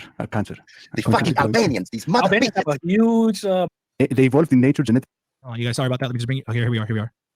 Dude is like, you think that we just hate all non-whites and like we want to hurt them and stuff, and like you believe that, and you're not going to change your mind on that. And so, okay, so this guy's trying to act like he doesn't want to hurt all whites or whatever. Let me play this for you guys on. He doesn't even look white. Yeah. This is a stream on Fighter. Dingo looks like he's from Lebanon. He doesn't even look white. On Fighter Complex's channel, where Dingo for some reason came in. So let's just see what he does. you like my picture? Dingo looks like he's from Lebanon. He doesn't even look white. Hey, Dingo, I am from Lebanon, you stupid trash monkey. Yeah, okay. Hey, Dingo. Okay. Dingo, what, you don't believe me? From the Bayou. Why would you say it then? Shut the fuck up. You don't mean honorary Hezbollah. You're a fucking joke. Hey, Dingo, why can't you build a future for your family? Why can't you build a future? Now we're being emotional. What'd you say? Why can't you build a future for your wife? What do you know about me, my friend? Actually, let me pause right there real quick, because you're going to notice Dominican Renaissance, this Barack Obama looking pick-me defend the white guy. Okay, you're gonna see again. Here's part of that ethnic schizophrenia that we're talking about. This guy is gonna actually be an apologist for the white guy, who's talking shit about Hispanics, by the way. On welfare. How do you figure that? You were broke crying about you couldn't even have Christmas. We went from being logical to emotional, just like that. Dingo, hold on, Dingo. Wait, you're on welfare? No, I don't know why the guy said that. I'm not. I've never been. Yo, if you're on welfare, man, you got welfare. You're fucking lying shit. Like I'll just. You're a low IQ jogger with typical excuses. Whatever. You can't build a future person. You know what I'm saying? You think you're fucking smart? You're nothing. You're absolutely fucking nothing. Ooh, but you can't build anything. Everybody keep trying to tell me that I'm brown like you because you hate yourself. You're just trying to tell me I'm brown like you because you hate yourself. You're ashamed of your people. You're a low IQ jogger. You're a low IQ jogger. You're mad. You're mad. The only voting for you is that there's. Oh, what can you accomplish? Why are you so emotional? What can I accomplish? What have you accomplished? Why are you so emotional now? Let him speak. You were logical like 5 seconds ago. Why is everyone so emotional now? As soon as Dingo, I'm not emotional. Jesus, that's why I like to make this distinction. You're fired for being a van driver for Little Debbie, bro. You're nobody. Yeah, I got fired from that. I got fired from another job. And guess what? I got a fucking trade and I got a job now. And I just bought a fucking house. Everything's going great for me. You can't keep me down as bad as you want to, you little fish. Yeah, exactly. Oh, shit. Oh, man. I got friends in Louisiana homes. I'm going to send them your way. No, you're not. You ain't got no friends, motherfucker. Nobody likes you. I'll make you your pants white, boy. You don't know. Oh, yeah, go ahead. Yeah. Keep threatening me online like a real tough guy. You think I'm impressed by your fucking bullshit, taco vendor? Do you think I haven't dealt with way fucking smarter people and tougher people than you before? You are a fucking fly, dude. You're a fly. Some African should be eating you in a fucking mud cookie because you're a fly. What I'm saying. You're superior. So why are you here? I know I am. Because I'm out here to take control. I'm trying to fucking steer this ship. You know what I'm saying? You my first mate. You're obsessed. And the crew. I couldn't even drive a van. How are you going to steer a ship? You're obsessed. I just bought me a house. Oh, guys, I just want to say, guys, Louisiana for fucking 35 grand. Guys, how you know I live in Lafayette? Your modified, your prefabricated home. You rolled on real quick. It'll get to where I want to get. This is Dingo, by the way, and this is yours truly. All right, Dingo, the white supremacist. Here's me, the proud Hispano mestizo. Okay, a fucking trailer. Hold on. Is that your address? The hypocrisy. Is that your address, Dingo? Whoa. We didn't need any addresses. That's disgusting. We have Allgemeiner, one of the top Zionist propaganda media companies. Okay, Allgemeiner is not particularly Zionist. Allgemeiner is a Yiddish publication. It says, quote, Marvel and top Zionist media companies, Allgemeiner is tiny. But it has an annual budget of maybe $1 million. Comics apologizes, wipes anti-Semitic image from the latest issue of some Marvel Comics thing. The only conceivable interpretation, to put it frankly, is that this is a visual play on the old anti-Semitic trope, so truth, of Jews running the diamond business. The site Comics XF said, describing the panel as, quote, an incredibly overt anti-Semitic dog whistle. What do you guys think? So I guess the Catholics run the diamond business now? What's the Tricoms? Oh yeah, the Tricoms, I'm sorry. Okay, so they want to say everything that's true is a trope and anti-Semitism. Ready? So just to show how bold-faced liars they are, I found a couple things. Number one, we have Jerusalem Post here, the relationship between diamonds and the Jewish people. The diamond industry flourishing for the diamond merchants. They literally call it jewelry. I mean, world jewelry. Is that not connected? We got to stop world jewelry. Look at this. The diamond smuggling scandal spotlights shadowy Israeli tycoon Lev Levayev, billionaire who made his fortune in diamonds, has suffered a stunning downturn as his company has found itself embroiled in a smuggling ring scandal. This is Lev Levayev. Israel's corruption probe into Lev Levayev's diamond empire stalls. I thought this was just a trope, though. Who is Lev Levayev, the Israeli billionaire with ties to Jared Kushner and Putin? And he cracked the world diamond De Beers cartel in the 80s. He also is one of the world's top donors to Chabad Lubavitch. We have the movie that was just out on Netflix, special, Adam Sandler, Jewish. It's called Uncut Gems, all about this like extremely Jewish guy in the diamond industry.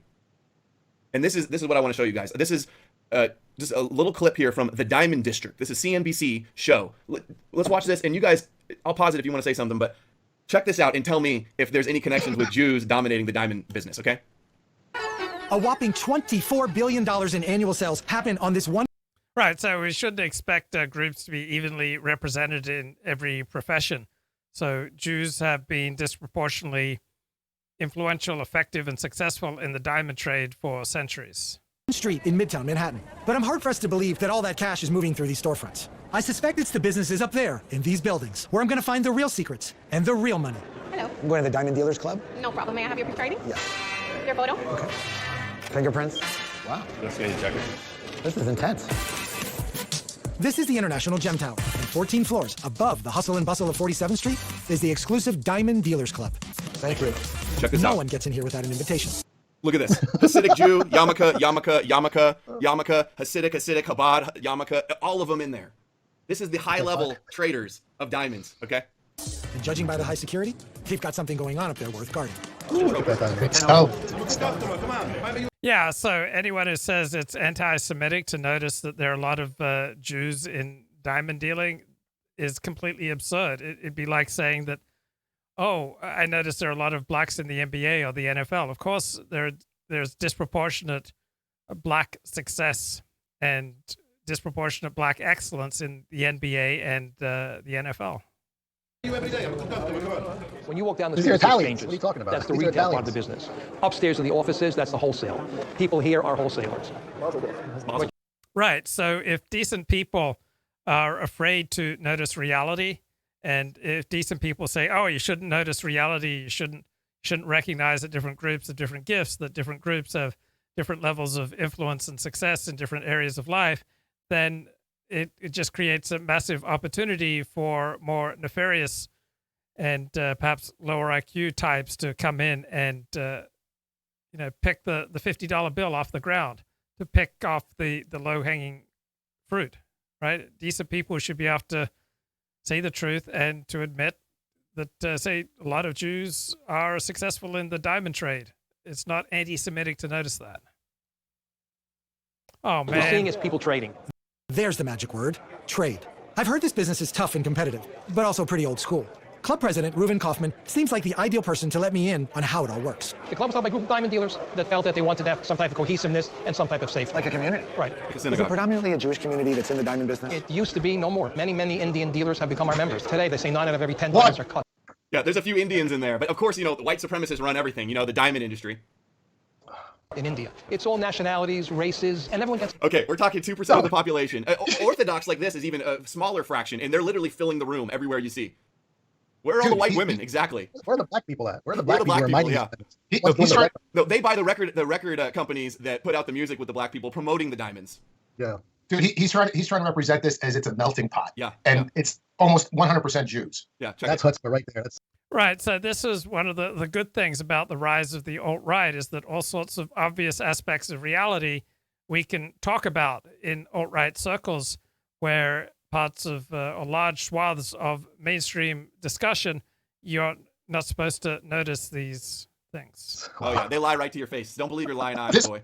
Yeah, right, exactly. Ready? It's a law. And we're a community with self-governing laws. We have a self-governing laws. They let the rabbis handle it, right? They follow the Talmud for all trading policies. Of course. Talmudic diamond trading law. Here we go. No, that's good. Okay. In this club, Marcus, 2 words. Mazal u'bracha. Good luck and blessing seals the deal. You want to buy a parcel from Mumbai, India. Parcel of diamonds. You call the supplier. Okay, so in individualist societies, the deal comes first, and the deal needs to be negotiated, and it may very well be litigated, and you need to have all sorts of clauses, and doing deals can be somewhat difficult or at least expensive. That there's a lot of friction in doing deals. In group-oriented societies like Orthodox Judaism, the relationship comes first, the deal comes second.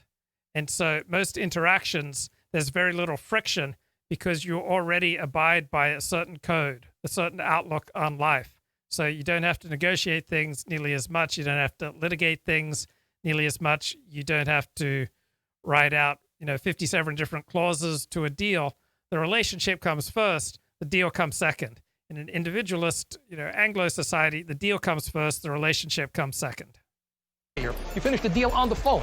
You say $982,000, take it or leave it. The man says mazal. You are bound to that deal. No. So literally, the language that they use to seal the deal for their diamond trades is mazel, like mazel tov. Is that Yiddish? Or Hebrew? I'm not sure exactly. Lawyers, no signature. And if you do not pay, you are immediately judged by your peers. Is it a shaming system? It's an honor system. Yeah. If you do not pay, your name is now emailed throughout the whole diamond world. You can never ever trade a diamond. Okay, look at this table. All right, he's trying to say this is diverse and it's lots of other people. Crazy. So there's a cancel culture in this diamond industry. What you just said there. If you don't close the deal, if you don't pay up, your name is sent all over the emails in the diamond world. So even they have a cancel culture. Yeah. Again in your life. And that's why the system works. People know that you did not pay. The wall of shame. The wall of shame. Somehow this arcane system works. I legitimately want to go through the process. Please, come to a table, I will show you. Okay. You don't have what I have. Okay, good to know. He's trying to get a sale. He's trying to steal a sale. Do they have the diamonds on them? They have the diamonds on them. Not in some secure area. Well, this is a very secure area. This room is? Yes, very secure. You cannot get into this room. Sure. So they talk about how they carry the diamonds on them, and this is where they keep their wealth so that it's easily transportable. And just imagine all of the money laundering, all of the tax evasion that's going on in this business. Yeah. The building security is tight, but in here it's really casual. These guys have diamonds probably worth millions, wrapped in little pieces of paper just tucked into their... So most of the world has a tribal morality, right? Most of the world has one morality for how you treat people in your in-group, a much more relaxed morality for how you treat out-groups. So it's really only Anglo-Saxons who follow universalist morality. When I was growing up in Anglo society, I never ever heard the intimation that it was okay to treat outsiders with different moral standards than you treat your own group. But unfortunately, I found that this is unique perspective to Anglo-Saxons, people from Northern Europe. Their pockets. I mean, it's a beautiful diamond, but every diamond has a price. I see a ton of bartering and bargaining going on, but I have no idea what they're basing their numbers on. Honestly, that's what I want to find out. So let me show you what I think is a beautiful stone. It's a 10 carat. Now this means slightly imperfect weight. I know it's a difficult statement, 400 statement, but it's very difficult for a layman to see the imperfection. We have to be trained in this. What are you asking for this 10 carat? $450,000. Come on. And trust me, you're getting the bargain of your lifetime. Why is it $450,000 and not $250,000? Because the whole industry has basically, a certain price range. There's no one specific price. They talk about the price range in this same show. This is just the excerpt. He goes and visits the guy that comes up with the official diamond price list. It's called like the Rappaport list or report or something like that. And of course, he's wearing a yarmulke and he's Jewish as well. Price for any diamond, but there's a price range. So that's way out of my budget. Okay, let me show you something which I think may be interesting for you. Okay. It's a tennis bracelet, can be worn on a regular basis. Look at the brilliance of these stones, Marcus. Look at it. How many carats? This is 15 carat 28. What are you asking for it? $30,000. $12,000 is all you want? You stay 2 more days, you'll do very well. In all seriousness, I really don't know what it's worth. Correct, you don't know. I don't. Are you trusting me again? I do trust you, but I just met you. So that's what I'm saying. In this industry, you have to trust the person because you're dealing with a blind eye. I know that's very difficult. What are you going to do? 15 carat bracelet, $15,000, no? 20. Marcus, here you're getting a great deal. $29,000. 21. $28,000. It's yours. Ruben, thank you. You gave me a great deal. 25.5. 27.5 to do something. 26, and let's shake on it.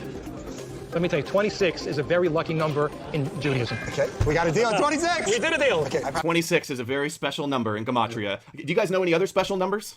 Yeah, I do. Yeah, what is it? 6 million. 6 million. Don't you forget it, Angelo. It's a very special number. It's a mystical number. Don't question it. You go to prison. Trust me. Probably made more noise than anybody ever makes in here. Now, what was the term? Mazal, good luck. Bracha means blessing. Mazal bracha. You got it. Mazal bracha. 26,000. 26,000. You got a great deal in this. It really is good. This bracelet is perfect for my retail store. But did I get a great wholesale deal?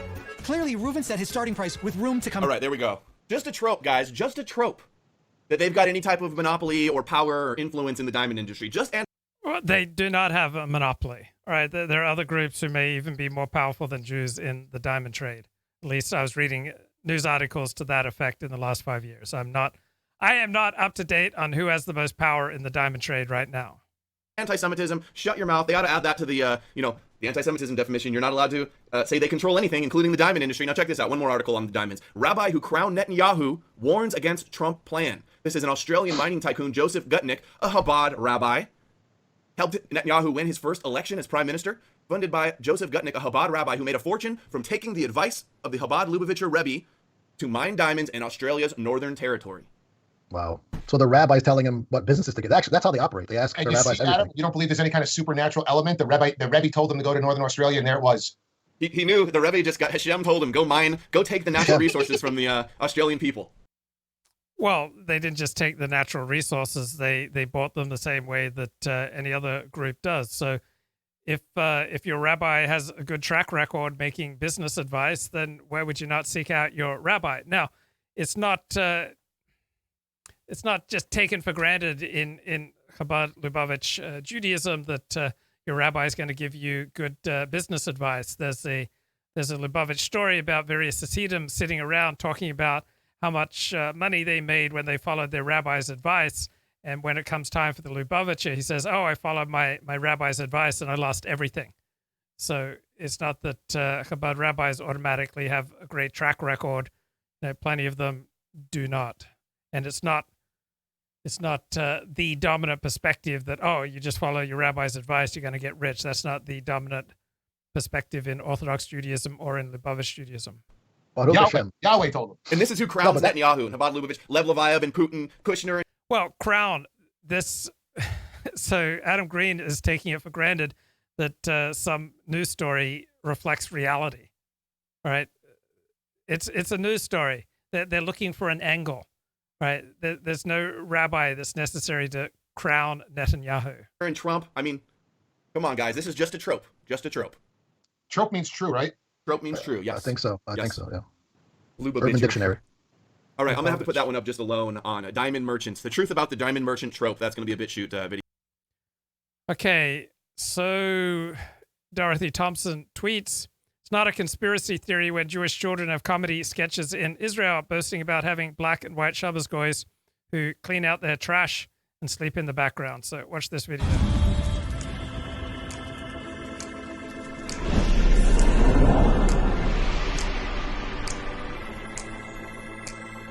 Rebbe, come on, Rebbe, how much will it cost me? How much will it cost me?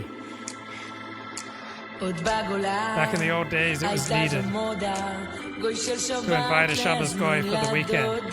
So a Shabbos Goy is a non-Jew who can do work for you on the Sabbath that Jewish law prohibits a Jew from doing. Doesn't matter if he's from the Ukraine, Palestinian, or African. He doesn't put on tefillin, he only comes when I want it. On the Sabbath or a Jewish holiday. When the Sabbath comes in, you call up Boris or Ibrahim. And he turns on the heat for me. Without him, where will I be? So this Dorothy Thompson tweet, she's acting as though this is how Orthodox Jews see the world.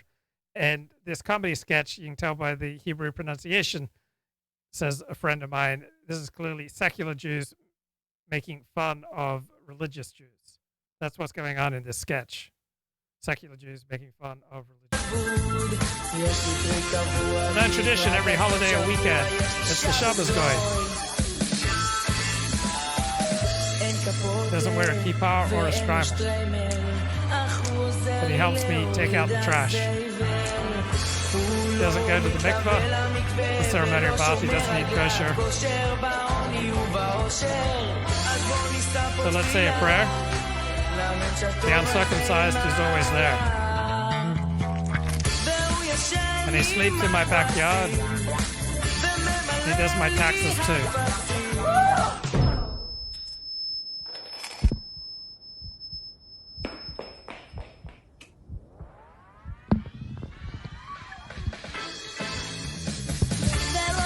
And he won't go to the next life because the Goyim have no soul. It's a known tradition every holiday and weekend that the Shabbos Goy. Shabbos Goy. Their shade. Okay. You could just give us a quick explanation of it, just so our viewers have the kind of principles in their head, which were the 5 intuitions or 5 moral foundations, and how you thought liberals and conservatives prioritize them differently. Sure, no, this is very helpful. As I was doing my research on how morality varies across cultures, I noticed that you find a lot of the same elements around the world, but they get woven into different moral matrices or networks. So these 5 that you're looking at now, these I think are the best candidates for being the taste buds of the moral sense. All of our tongues have receptors for sweet, sour, salt, bitter, and umami.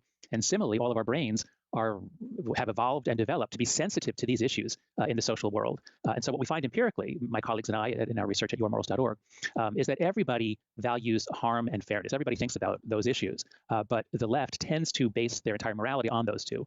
And fairness on the left tends to mean equality, especially equality of outcome. They're very sensitive to differences of outcome, and they see those as signs of unfairness or injustice.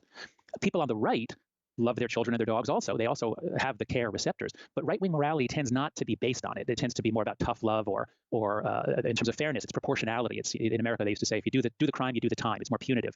It's really the concept of karma as developed in South Asia is a very deep insight that the universe will sort of pay you back for your good deeds and your bad deeds. So everybody. Okay, here's an analysis of David Pakman versus Richard Spencer. So this is as far as I got. I went about 22 minutes in. From here, again, the reason that I stopped is because I want there to be some kind of fun mystery element to the end of the debate. I don't want like perfect hindsight. I think that was fun with the Demon Mama one, and I think it'll be fun here because it results in me being wrong. And I often talk about this, but like I like admitting when I'm wrong. I like being wrong on the internet. It's kind of fun because then I get to admit that I was wrong, and I think that's something that more people should do. And I'm happy to be on the cross of that one. I'll bear that burden. I'll be wrong all the time. I think that's kind of fun. So I'm going to be very, very confident in my assumption of how this conversation is going to go. And the reason is he loses all momentum. David Pakman has been on the attack with every single question. He successfully thwarted this guy from garnering any kind of audience, bigoted or otherwise. And so at this point in the conversation, with David Pakman being on the attack and asking so many pointed questions at once, I really think that he has lost this. There's no way he recovers this throughout the rest of the talk. That would be my guess. Piers Morgan was good in America's Got Talent, but I lost respect for him after actually seeing his stuff after that. Well, that's sad. Oh, we can't hear you. Let's see, why is that? Institutions, although they ultimately back down. I'm joined today by Richard Spencer, who's the editor of altright.com and president of the National Policy Institute. Richard, I know you've had a busy inauguration weekend, and we'll talk about that a little bit. A streamer without an ego, my God. I want to just first start, for people who may not know your sort of political philosophy, in preparing for this interview, I read about a lot of terms that are ascribed to you, many of which I think you don't agree with. So let's just see if we can figure out sort of how you describe your political philosophy. Look at this. Look at this. Guys, so my rhetorical Andy's in the chat. What do we think that David Pakman has already done really, really good here to disarm this guy? What did he just do?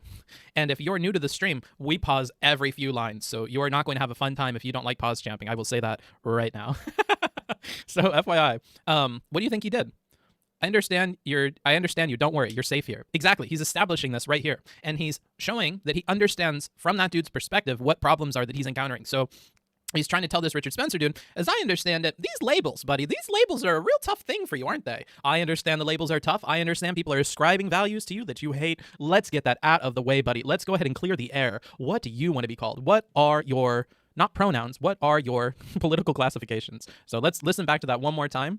Agree with. So let's just the terms that are ascribed to you, many of which I think you don't agree with. So let's just see if we can figure out sort of how you describe. Look at that. that. Wow, look at him. He's so happy. He's like, yeah, like, you know what, buddy? Hey, hey, a Nazi's got it tough out here, bro. Hey, people be throwing around some fucking slanderous terms out here, buddy. They be calling me some bullshit, bro. I just want a home for me and my fellow whites. That's all, brother. So that's what this guy's on about, and he's trying to disarm that immediately. He's trying to, like, he's trying to establish that tone so that he can ask these questions, get some honest answers, not get a lot of pushback from him, and this is going to disarm him for the rest of the intro. Your political philosophy. Do you consider yourself to be any of the following: white nationalist, white separatist, neo-Nazi, Nazi, white supremacist? Do any of those terms apply to how you see yourself?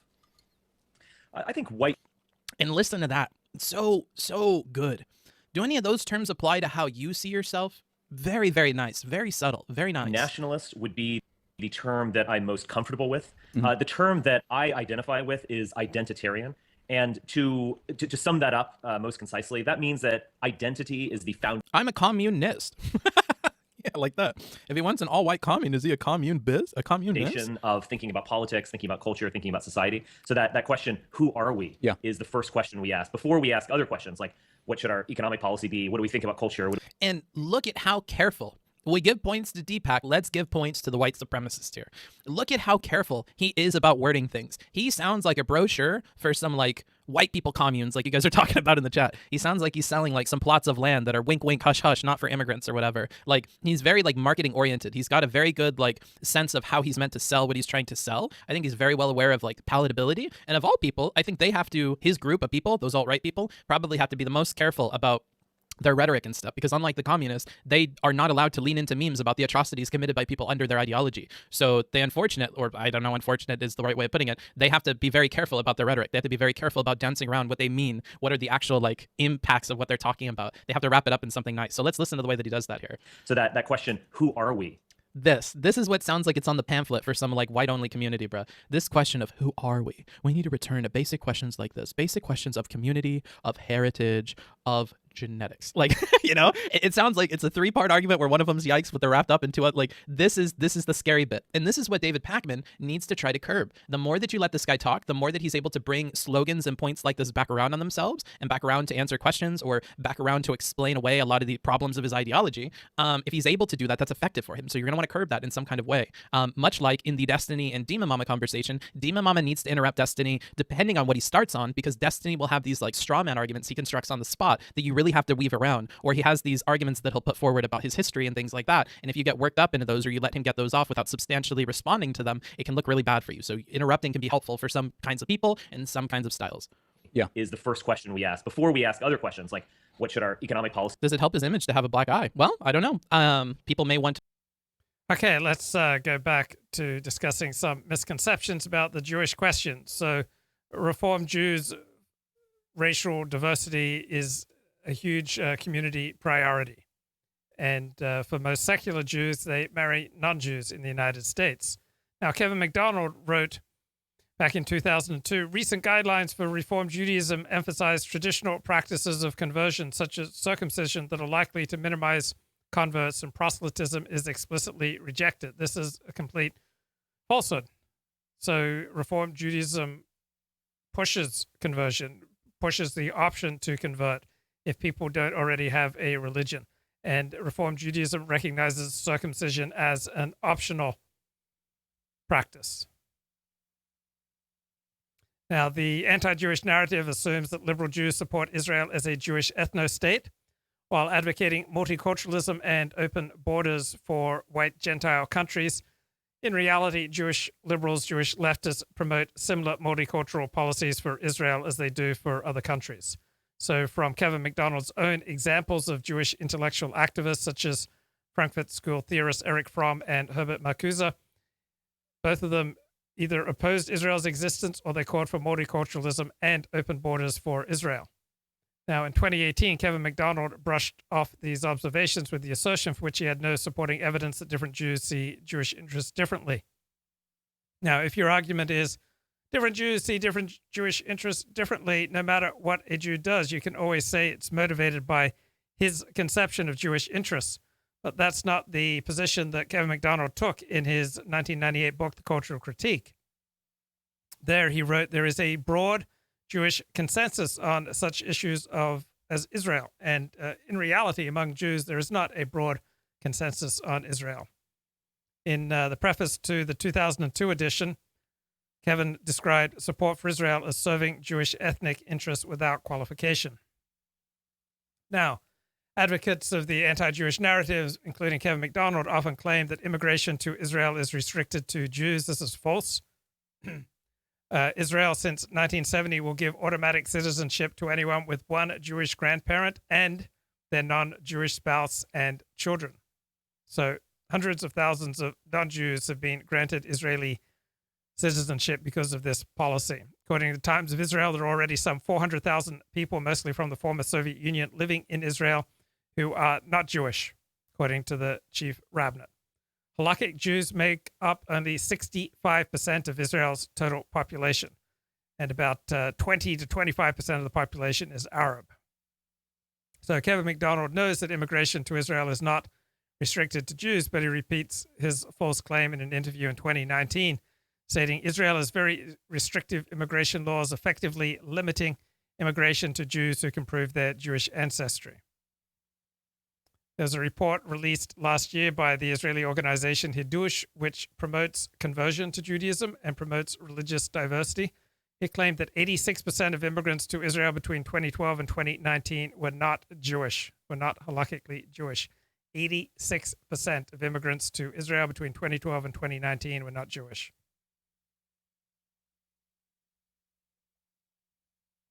Cultural Critique, Kevin McDonald wrote that American Jews have had no interest in proposing that immigration to Israel should be multi-ethnic. This is false. In the 1980s, liberal Jews in the United States pushed for the immigration of, 120,000 Ethiopian Jews, whose status as Jews is highly controversial because there's zero genetic DNA evidence that they're Jewish. There's really no empirical or historical evidence to believe that these Ethiopian Jews are Jewish.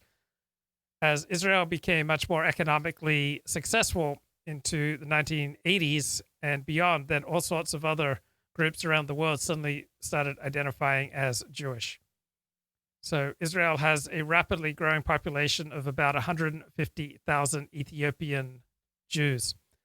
Alan Dershowitz, whom Kevin McDonald identifies as a Jewish ethnic activist, played a major role in pressuring the Israeli government to accept more Jews of color.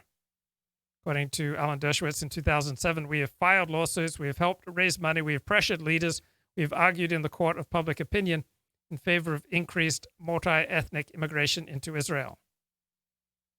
When Nathan Kofnas pointed out that American Jews push for Ethiopian immigration to Israel, Kevin McDonald responded that Ethiopians can constitute only a little over 2% of the population, thus they may not be seen as a serious threat to the demographic status quo. Now, Ethiopian Jews have not been widely welcomed by many Israelis. They remain on the fringes of Israeli society. There's a BBC report from 2015. When Ethiopian Jews arrived in Israel, these distinctive people faced appalling discrimination, racism, and a lack of empathy for their hardships in Ethiopia and during their journey to Israel. Many in the religious establishment even dared to question their Judaism. Well, there's no genetic or historical empirical reason to believe that they are Jewish. Now, imagine if Nathan Kofnas made an argument like that. Suppose a Jewish organization wanted to bring 7 million Ethiopians to the United States. And Kofnas argued, well, 7 million Ethiopians, that constitutes only a little over 2% of the American population. Thus, may not be seen as a serious threat to the demographic status quo. It's worth pointing out that Ethiopians have not been welcomed by many Americans, and they remain on the fringes of American society. The New York Times report said that Ethiopians in America face appalling discrimination. Right? You would naturally dismiss that kind of argument as ridiculous. To look up why he has the black eye, they may look up Richard Spencer black eye. I'm not sure. Tough to say. What do we think about culture? What do we think about foreign policy, and so on? Yeah, this is where the denouncing Nazism meme comes from. When you, and I think in a recent interview, I think multiple times you've taken credit for creating the sort of concept of alt-right or alternative right. I mean, I just want to get that on record in our interview before I ask questions based on it. You do take credit for that? Yes, I do take credit for that. Is in the summer of terrifying truth 2008, that I started using... This ain't Doom? Oh, fuck. Did Twitch not update either? Hold on. Hold up. Oh, it's not. Dang it. Hold on. I hate Restream, dude. It doesn't update anything. Analysis. David Pacman. That's probably going to influence things, huh? I'm sorry, Twitch chat. David Pacman versus Richard Spencer. Analyzing. Okay. God damn it. I've gone and fucked it all up. I'm sorry, guys. There you go. Oh, no. Sorry about that. Does it hurt his character? Yeah. To have a black eye as opposed to a white eye? It might, dude. It might. Can he be in the white commune with a black eye? Those are interesting questions. I hope David Pakman gets into this. This term, an alternative right, or even the alternative right. And at that time, it was much more vague than it is today, because I think I've evolved, a little bit, and I think the term has evolved in parallel. But at that time, I would say the alternative right was a big tent of people who wanted to get away from the conservatism of the time. We wanted to get away from George W. Bush. We wanted to get away from the Iraq War. We wanted to get away from all the things that defined the right in the 2000s. And so at that time, the term was, you could say, a bit looser. As things have gone on, I have developed my own identitarian philosophy. That, of course, the identitarian, that philosophy as an ideology emerged in Europe. I developed my own version of it, you could say. I certainly identify with that movement. And it's interesting because the alt-right has evolved as well. And I think the alt-right has evolved at this point where it really is an identity movement. It's well, that's interesting to say that, because on the one hand, see how he tries to bring things back around, and that's when David Pakman chooses to swoop in? The threshold for David Pakman jumping in will change over time. Notice how in this instance, we saw a full loop. So if you're a DGGer, you certainly love talking about looping, don't you? This is a loop. And David Pakman is stopping immediately at the close of the loop. We've come back around. He's bringing the identitarian topic right back around to what they were talking about initially, okay? And so David is stopping that after it's happened. But moving forward, David will start to jump in before that can happen, or immediately as it's happening, and that's going to throw him off more. So he's like that right now. This kind of timing in the interruptions, this timing with the questions is, I think, catching David Spencer off throughout the conversation, and it is worth looking at. Wait, Booksmarts is on YouTube now? Yeah, I stream the important talks on YouTube as well. So if I'm doing something like, analysis, I'm probably going to try to do it on YouTube. And one of the aspects that's very common, and the thing is, the alt-right is a somewhat amorphous movement. Its borders are not super clearly defined. David Spencer, my bad. Oh, did I mess that up in the Twitch thing? Wait, did the Twitch thing even update? Come on, David man. Pakman, Richard Spencer. No, it's correct. Sort of self. That is definitely something that's impactful. If somebody continues to speak over you, that happens once or twice, and you're not going to continue to talk when they're talking. You will have an expectation that you will be spoken over, right? This is something that we see a lot of the times with like female streamers in like those panel shows, right? We talk about how sometimes they get talked over, other times like they're not allowed into the conversation, or when they try to jump in with everybody else, they're spoken over by like 3 other people. And if that happens enough times, they choose to like stop engaging. And if they see a dog pile where everybody's trying to jump on a topic, they just start opting out. And this is something that we can also see here. Sorry about the burp. So I'm drinking Pepsi. But yeah, we also see that here. If he creates the expectation that you can't interrupt him, and he sets that here, that's going to be important for the rest of the conversation. Is very critical of what we've come to know as so-called identity politics in the U.S. to the extent that it focuses on non-white identity, non-heterosexual, sexual orientation, etc. It's very critical of so-called identity politics, yet at the same time, it's completely about white identity. Is that not a contradiction of sorts? No, I think the alt-right is certainly willing to go there. It's willing to criticize the left in a tougher manner than most conservatives. We're certainly willing to point out the outrages of Black Lives Matter and so on. However, I think I would agree that you are getting to, it's not really a contradiction. It's maybe just something that's a bit surprising. I think the typical conservative response to, say, Black Lives Matter or say, Islamic immigration into Europe primarily and so on, is to say, well, why don't you dispense with all this identity politics? White people have dispensed with identity politics, so should you. Let's all become citizens and individuals and so on. We don't see race and the like. The alt-right is actually fundamentally different than that. That doesn't mean that we're unwilling to criticize BLM or what have you. But we notice how this. Okay, I think that's enough of this mid-level IQ analysis.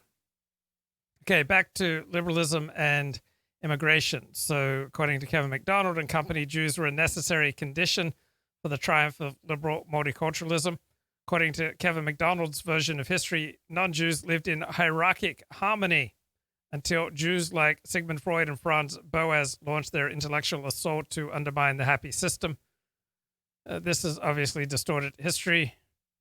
Many of the ideas that Kevin MacDonald attributes to Jews were given their modern formulation by non-Jews such as Rousseau or the Gentile intellectuals in the 18th century and were first implemented in Gentile-led French Revolution. The origins of race denial, the origins of the blank slate perspective, the noble savage envy, the socialism go back centuries, even millennia. So movements from the French Revolution to Christian abolitionism, the social gospel movement, anarchism, early behaviorism, French existentialism. These are not Jewish movements. In the last several decades, the whole world has drifted toward liberalism, well, at least until 2007, when the world has steadily begun drifting away from liberalism. So in the West, countries have adopted increasingly extreme forms of radical multiculturalism. Now, are Jews responsible for this? Well, many of these very liberal left-wing Western countries have very few Jews. By some measures, Sweden is the most extreme liberal country in the world. Now, you've got a handful of Jews there, like David Schwartz, a pro-multiculturalism op-ed writer in the 1960s. You've got Barbara Lerner Specter, but Jews overall are less than 0.2% of the population of Sweden. They have very little influence, far less influence in Sweden than they have in the United States and the United Kingdom. Yet the Swedes took egalitarianism, feminism, gender theory, multiculturalism, and open borders to extremes way beyond that of any other country. Recent years, Germany under Angela Merkel led the push for multiracial immigration into Europe. According to Vox, Jews are such a small percentage of the population of Germany that most Germans have never met a Jew. What about in America? Have most people met a Jew? Well, in America, certainly Jews have a lot more influence than they do in Germany or Sweden.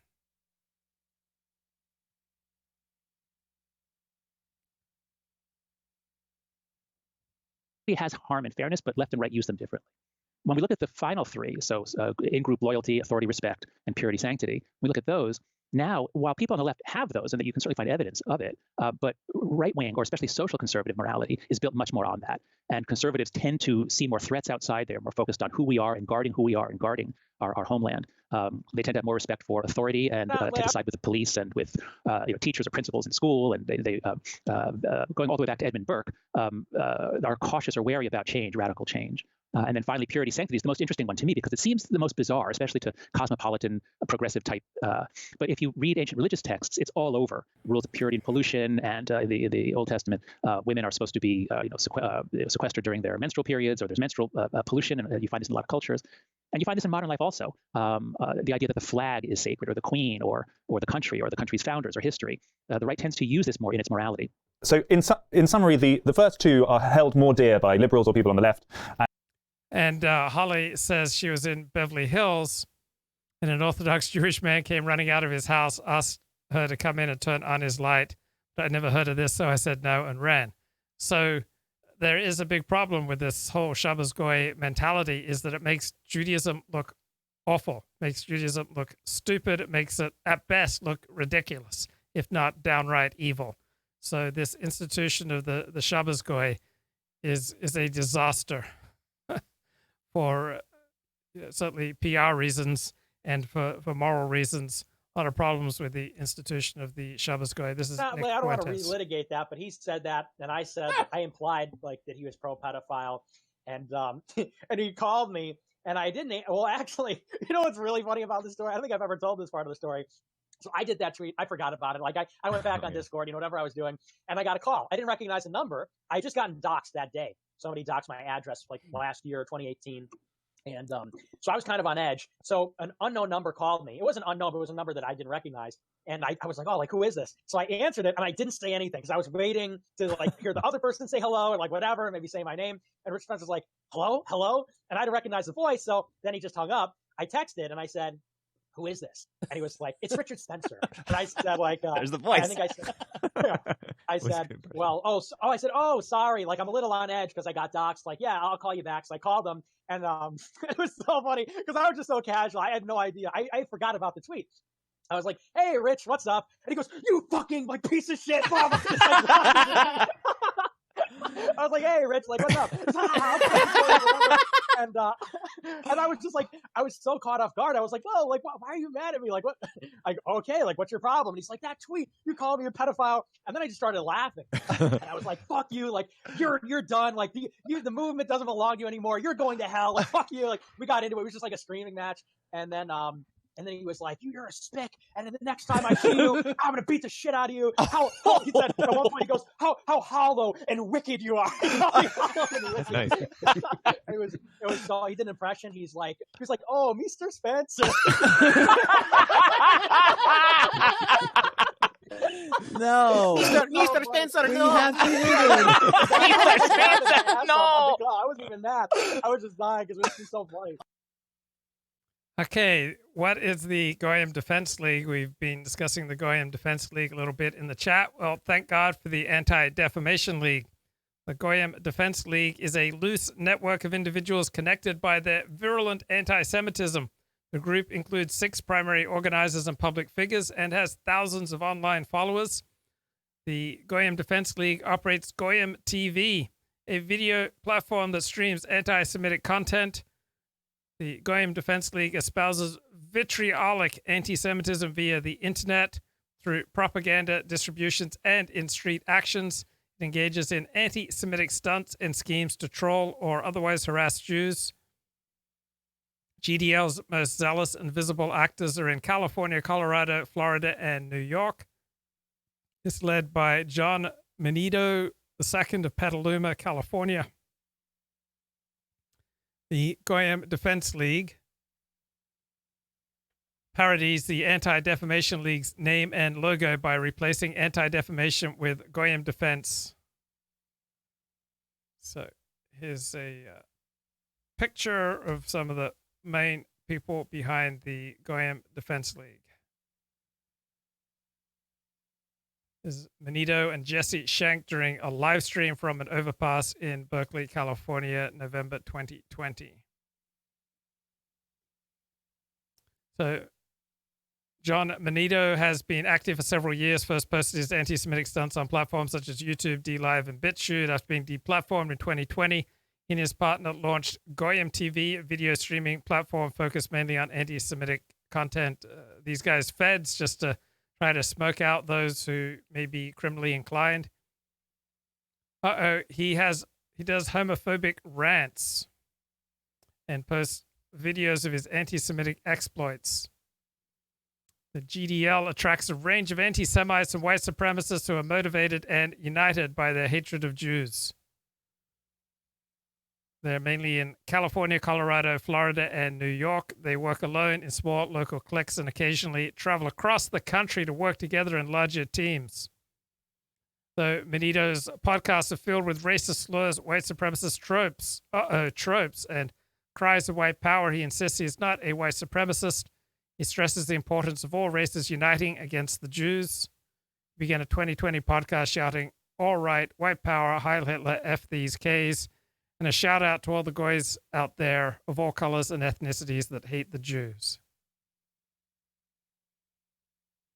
Since November 2020, Cape Canaveral-based neo-Nazi Jason Brown has been leading Goyim Defense League activities in Florida.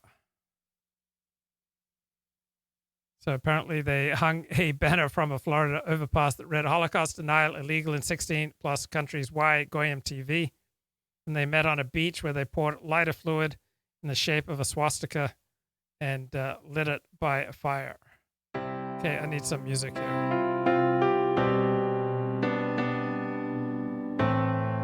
Gotta get in the mood for how serious this is. It's a threat to our national security, guys. They burned an Israeli flag and laughed. He did a swastika. Oh, sick. Oh, nice. Light that K flag. Beach Nazi white power. They frequently hosted white supremacists on their podcasts, giving them a platform to share their views. And they paid tribute to Tom Metzger, a notorious and influential white supremacist leader who died in November. And they've had minorities participate in anti-Semitic stunts alongside them.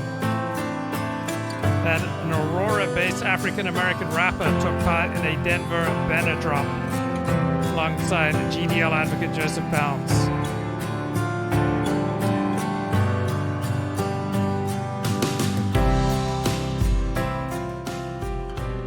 And the GDL's overarching goal is to cast aspersions on Jews and to spread anti-Semitic myths and conspiracy theories.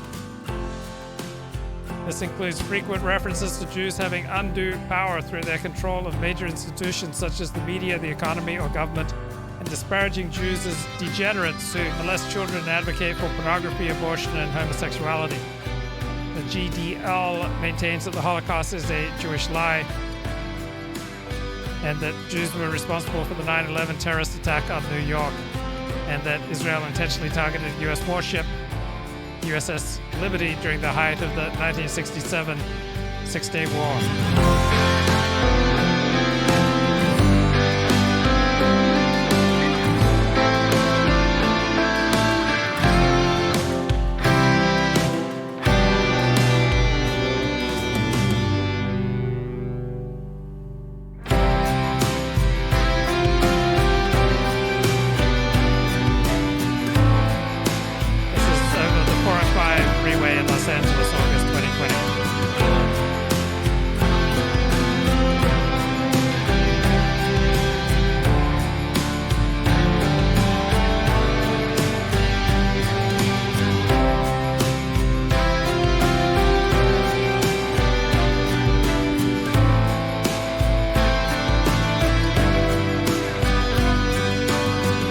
sometimes they pose as Jews.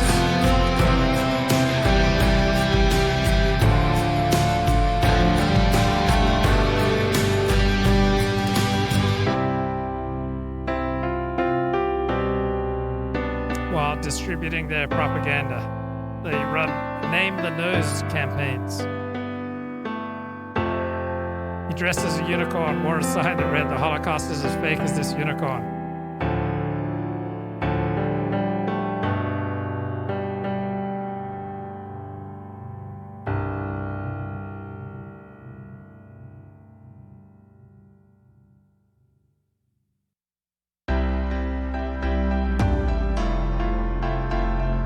Getting into my royalty-free music. Well, that's it.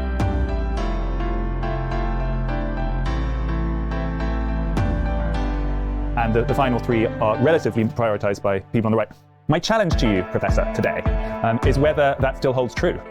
2012 or 2010, or when you were doing research, seems like a whole eternity ago now. And I wonder what you have observed of, in particular, the American liberal, and how they have changed over time. Do you still feel that those differences in values hold true?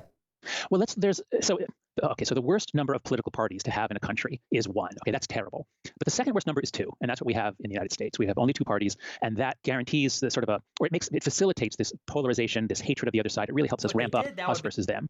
Now, there are a lot more political positions, and there are a lot more psychological types than 2. So each side, left and right, actually has various subgroups. And what's been most interesting in the last few years is the debate on the left is between the sort of the center left, more Obama, Bill Clinton, versus the far left, or the woke left would be what the center left would call them. So there's a real split on the left. And from my point of view, the center left is liberal in the sort of the universal sense of the word, not the American left-leaning side, but John Stuart Mill type liberal. Whereas the far left, many of us see elements there that we call illiberal. So there's a split on the left.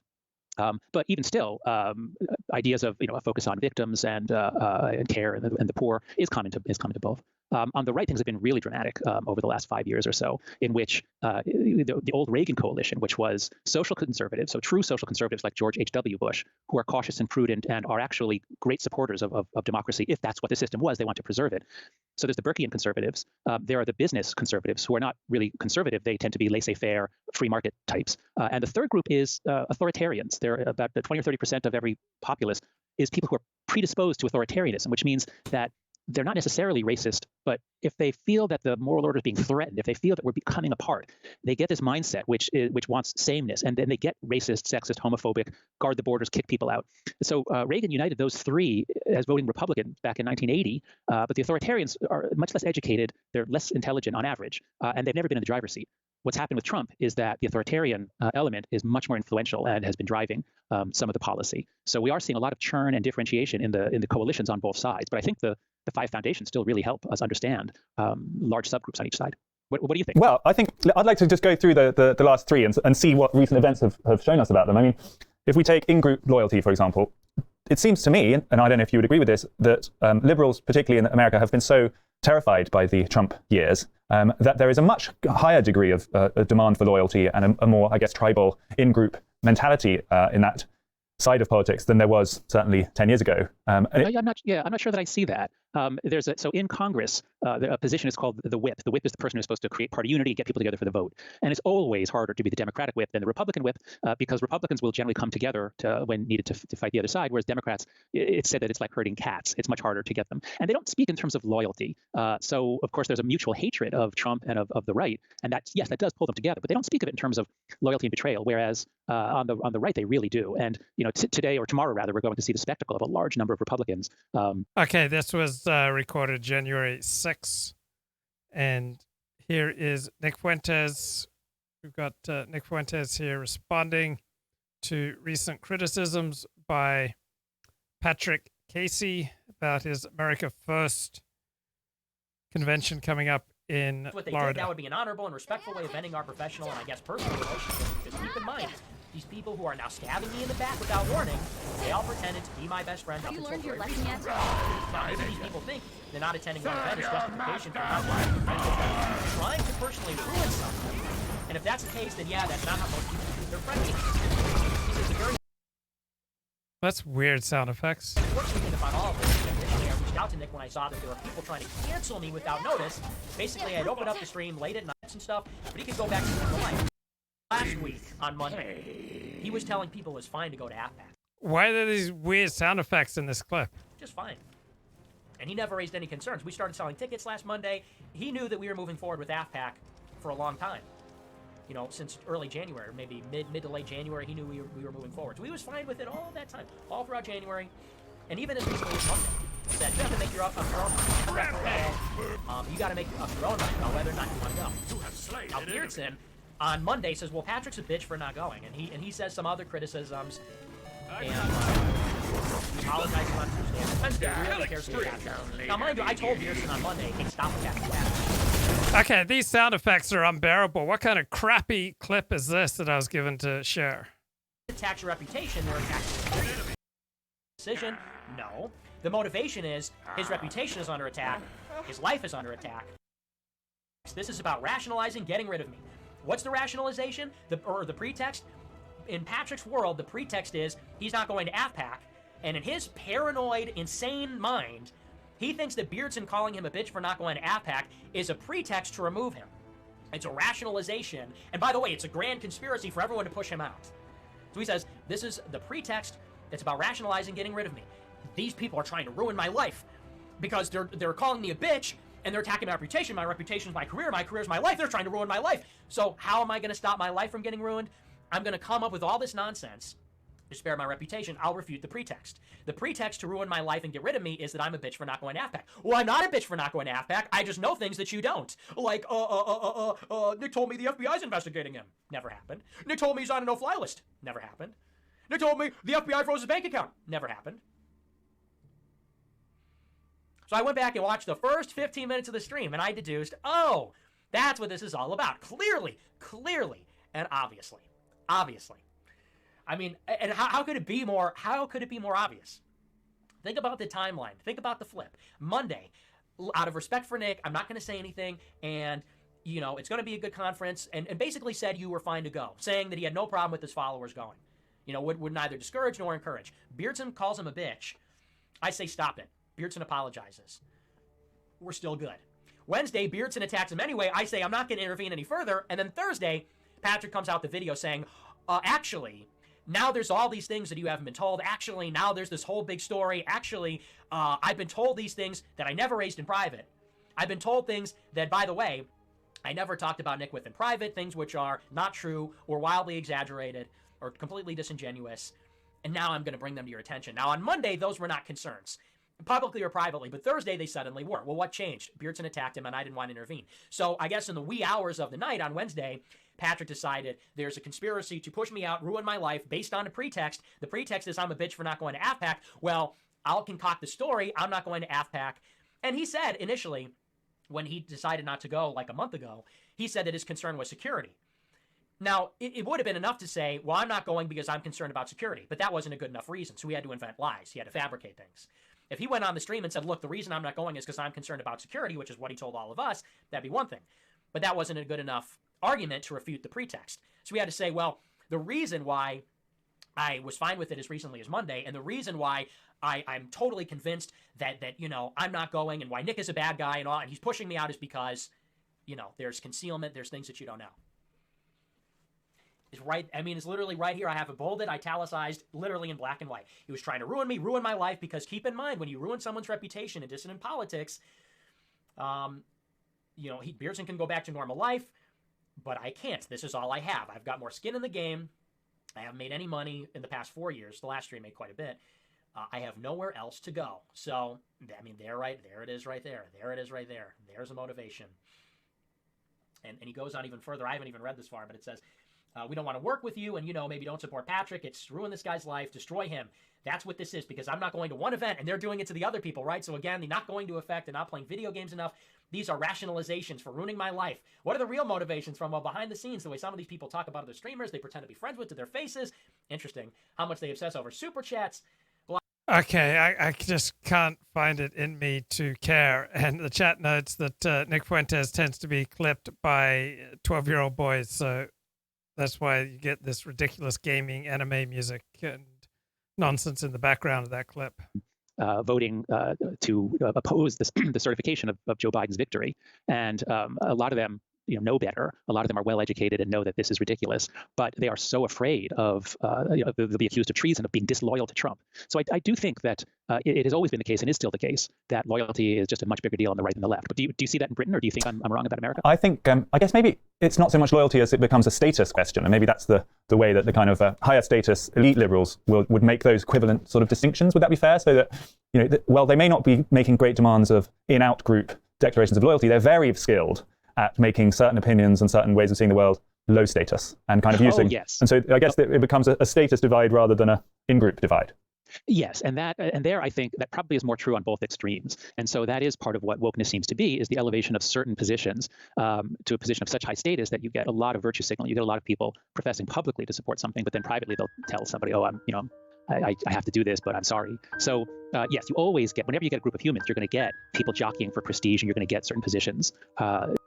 So what the heck are we doing on this show? I just found a poem by Dr. Howard Schubner.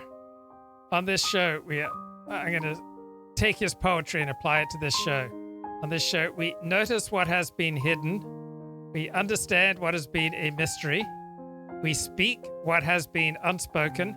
We confront what has been avoided. We accept what needs to be accepted. We forgive what needs to be forgiven. And we change what needs to be changed. Okay, here's Bobby Fischer on Goyim TV. He compares Jews to the devil. The late chess champion going off here on Jews. Who was I? Did I tell that to you or Sam? Who was I saying that to? I think I was explaining to Sammy, That's right, I was talking to Sammy. The Jew, see, I equate the Jew and the devil together. To me, they're practically interchangeable. And I think the Catholic Church did also. I think the entire concept of the devil is based on the Jews. For example, in the New Testament,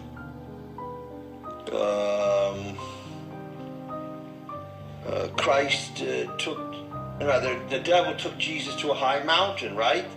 And he showed him all the kingdoms of the world. And he said, I will give you all of this if you will just bow down and worship before me, right? So, and then Jesus refused. So the point is, this is, who can offer you all of this? This is basically saying you can have all the money in the world, right? Do what you want. If you just bow down and worship, do what I tell you. This is symbolic of the Jew. Just obey me and you will have everything. See? That's why, like Schwarzenegger, he has bowed down before the Jews and they have given him everything. Of course, it's had some negative side effects. He's already had heart surgery and so on as a result of probably taking steroids and overdoing it with his weightlifting and so on, and also as a result of buying into the whole system that this surgery would help him. He got brainwashed, So the devil is based on the Jew, and if you look at the old pictures of the devil, he even looks like a Jew. Okay, here's Southern Dingo on the Nick Fuentes thing. But to me, there's no excuse for Patrick Casey to do what he did. Okay, I don't think anything that happened warranted him getting on whatever he got on, D-Live, whatever, and starting on accident, quote unquote, the biggest division to ever happen in their little Groyper group. It's not just him and Casey, by the way. That culture war criminal guy said that he'd been already kicked out of a lot of Discord groups because he's friends with Patrick Casey. These fractures, I remember them after Charlottesville, and it's happening the same way to them. How come division follows Patrick Casey and Nick Fuentes everywhere they go? And Rambo, you want to talk about a novelty take? Let me hit you with one that you've never heard before, because I just thought about it 10, 15 minutes ago. Do you remember at Charlottesville how Red Ice's and everything about Red Ice got hacked? Their YouTube channel, their email, their fucking phones. Remember that?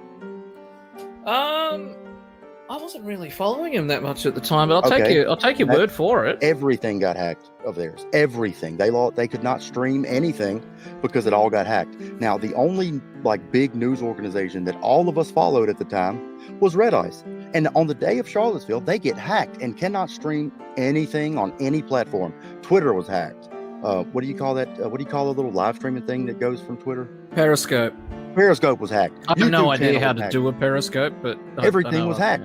Now, do you know who their number one assistant was at that time, Ramboy? Patrick fucking Casey! Really Dude, now? Yes. I mean, in hindsight, it's so fucking clear. I am alleging that Patrick fucking Casey, the one who was their right-hand man, he had all their passwords and everything. I'm alleging he's the one that fucked their shit up on Charlottesville Day.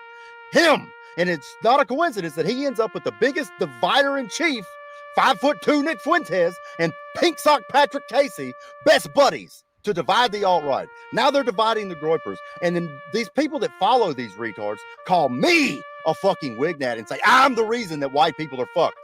Well, wake up, you stupid bastards.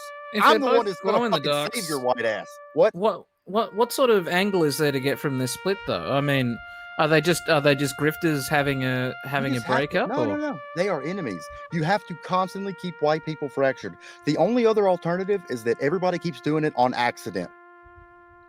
No, but what I'm asking is is Fuentes and Casey genuinely fighting? No, that's what I said in the beginning. This is all bullshit. So what do they get out of this fake division? I don't know, like a paycheck maybe? I mean, Fuentes did get like 13.5 Bitcoin. Like, if you really think that was some French guy that killed himself, you're a fucking idiot. Okay. Raised to a level of prestige. Let's have a look at number 4 on your list, which is authority and respect. And actually, I tuned into, I think it was a TED Talk you did a number of years ago, and there was one slide that you put up that we've actually got a copy of that I wanted to share with you now. When you look at liberals and conservatives, again, liberals in the American sense, you look at the left and the right versus the right across many generations, you generally find that, quote, liberals speak for the weak and oppressed. They want change and justice, even if there's a risk of chaos. Whereas conservatives, and here there's a portrait of Edmund Burke, conservatives speak for institutions and traditions. They want order, even at a cost to those at the bottom. So both sides have something they hold sacred, and they're willing to trample on the sacred value of the other side in order to get it. So the fellow in the upper left has a T-shirt that says, "Stop bitching, start a revolution." The idea of revolution is perennially appealing. On the left, the old order is corrupt. Let's knock it all down and create a rational order. And on the right, the Burkean conservatives, the status quo conservatives, are those who look at the long record of revolution and say, "My God, it almost always turns out badly. Let's be careful. Let's not burn everything down before we know how things work." And of course, Edmund Burke was really activated by the chaos of the French Revolution. In the Trump era, have those roles not been reversed? You now have conservatives who essentially are in favor of a revolution, challenging the established world order as it's been for 30 more years, even if it creates chaos. And you have liberals now wishing to protect that order, and they are the ones who are trying to reinstitute those institutions and practices that have been threatened by the populist wave. Has it swapped? Yeah. I see why you might say that if you just look at Democrats and Republicans. But as I said, there's heterogeneity on each side, and so on the right you still have some conservatives, but they've largely been silenced or trampled on. And in fact, the Burkean conservatives, certainly the intellectual Burkeans, are almost all anti-Trump because Trump is not at all a conservative. There's no way to connect Donald Trump with Edmund Burke. And so, yes, many Republicans are trying to, or seem to have lost all respect for the constitutional order and for precedent. But the conservatives who dare speak out are saying this is an outrage to conservatism. So I think it's more the authoritarians who are the ones who are saying, they're so conservatism or right-wing movements usually come out in response to the left and perceived excesses of the left. So that's why you've got this big argument. You've got actual Nazis on the right, and you've got the woke people on the far left. And so each side points to the other as the danger, the small portion of the other side. So no, I would not say that conservatives now favor tearing things down. I would say that authoritarians do, and the conservatives have lost control of the Republican Party. It's now become an insane party. It certainly has, I think, no right to call itself conservative. And on the left, they certainly don't see themselves as standing up for the existing order. They think the existing order is incurably racist and sexist and homophobic. So they also want to tear things down. I guess the part of the left I may be referring to is more your part of the left, or the sort of centrist, the people who would consider themselves kind of liberals of a more old school variety, centre-left, however you want to describe them. That's the order. That's the order that really has, since the Blair Clinton era, dominated the world. We've had this sort of fusionist centre-leftism that has pretty much been in charge in both of our two countries for a long time. And I guess that's what I'm getting at. They're trying to kind of reinstate. Okay, here's clip. Howard Stern apologizing to his mother for masturbating to Gilligan's A Island. terrible, terrible thing has happened. I was exposed today to whooping cough. It's a very serious thing. Thanks to Gary, I was exposed. Gary has whooping cough? No, he allowed a guest in who has it. He what? He didn't protect me. He allowed a guest in who has it. He didn't think Did of... he know? He knew. Can you imagine? Why did you allow him in? Mom, I just want to say goodbye to you. I love you. Listen, I want you to know that you are so dear to me. Howard doesn't mean you have Mom, Mom, I'm telling you, I feel What are already. you carrying on? You know me. I got no luck. I'm going to get it. Howard, stop that. Tell me I'll be all right. Of course you'll be all right. In case I'm not, I just want to tell you I love you. Howard, cut it out. Mom, I'm sorry I masturbated in your bed as a making my child. day, right? What?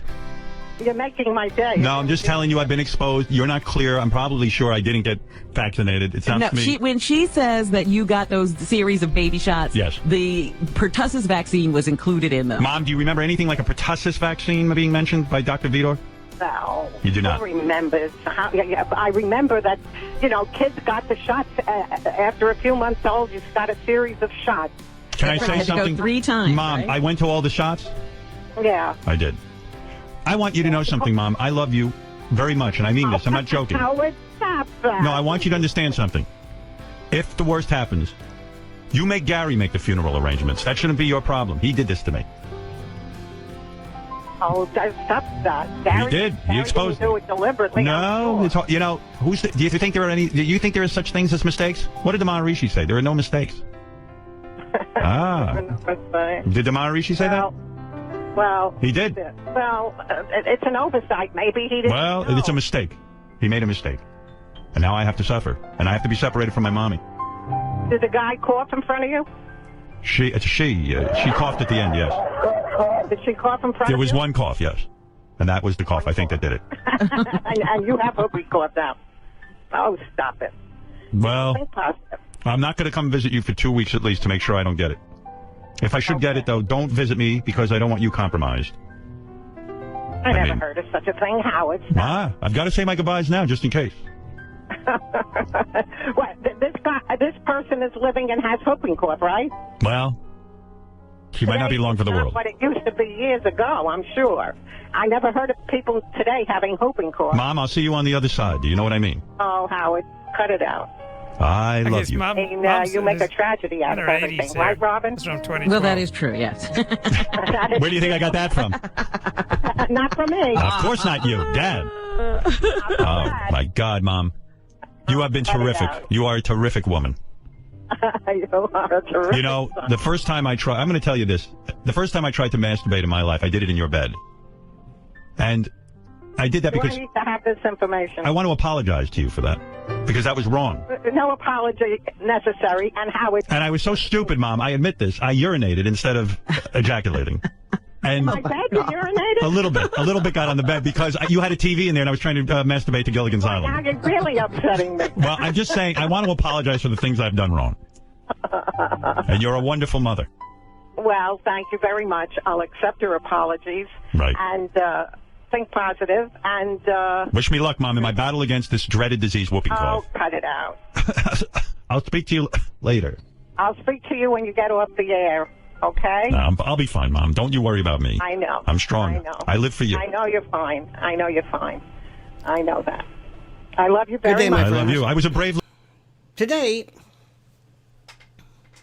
is President's Day, which means absolutely nothing.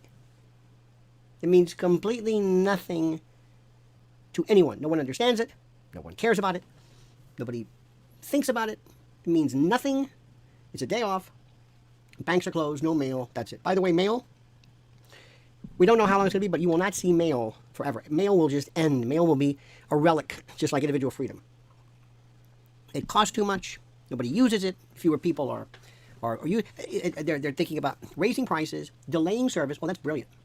It's the only service, the only actual agency that is mentioned by the Constitution, and it will go the way of the anti-Macassar. It is a waste of time. The post office. It was just doesn't. People aren't using it. It's just one of those things.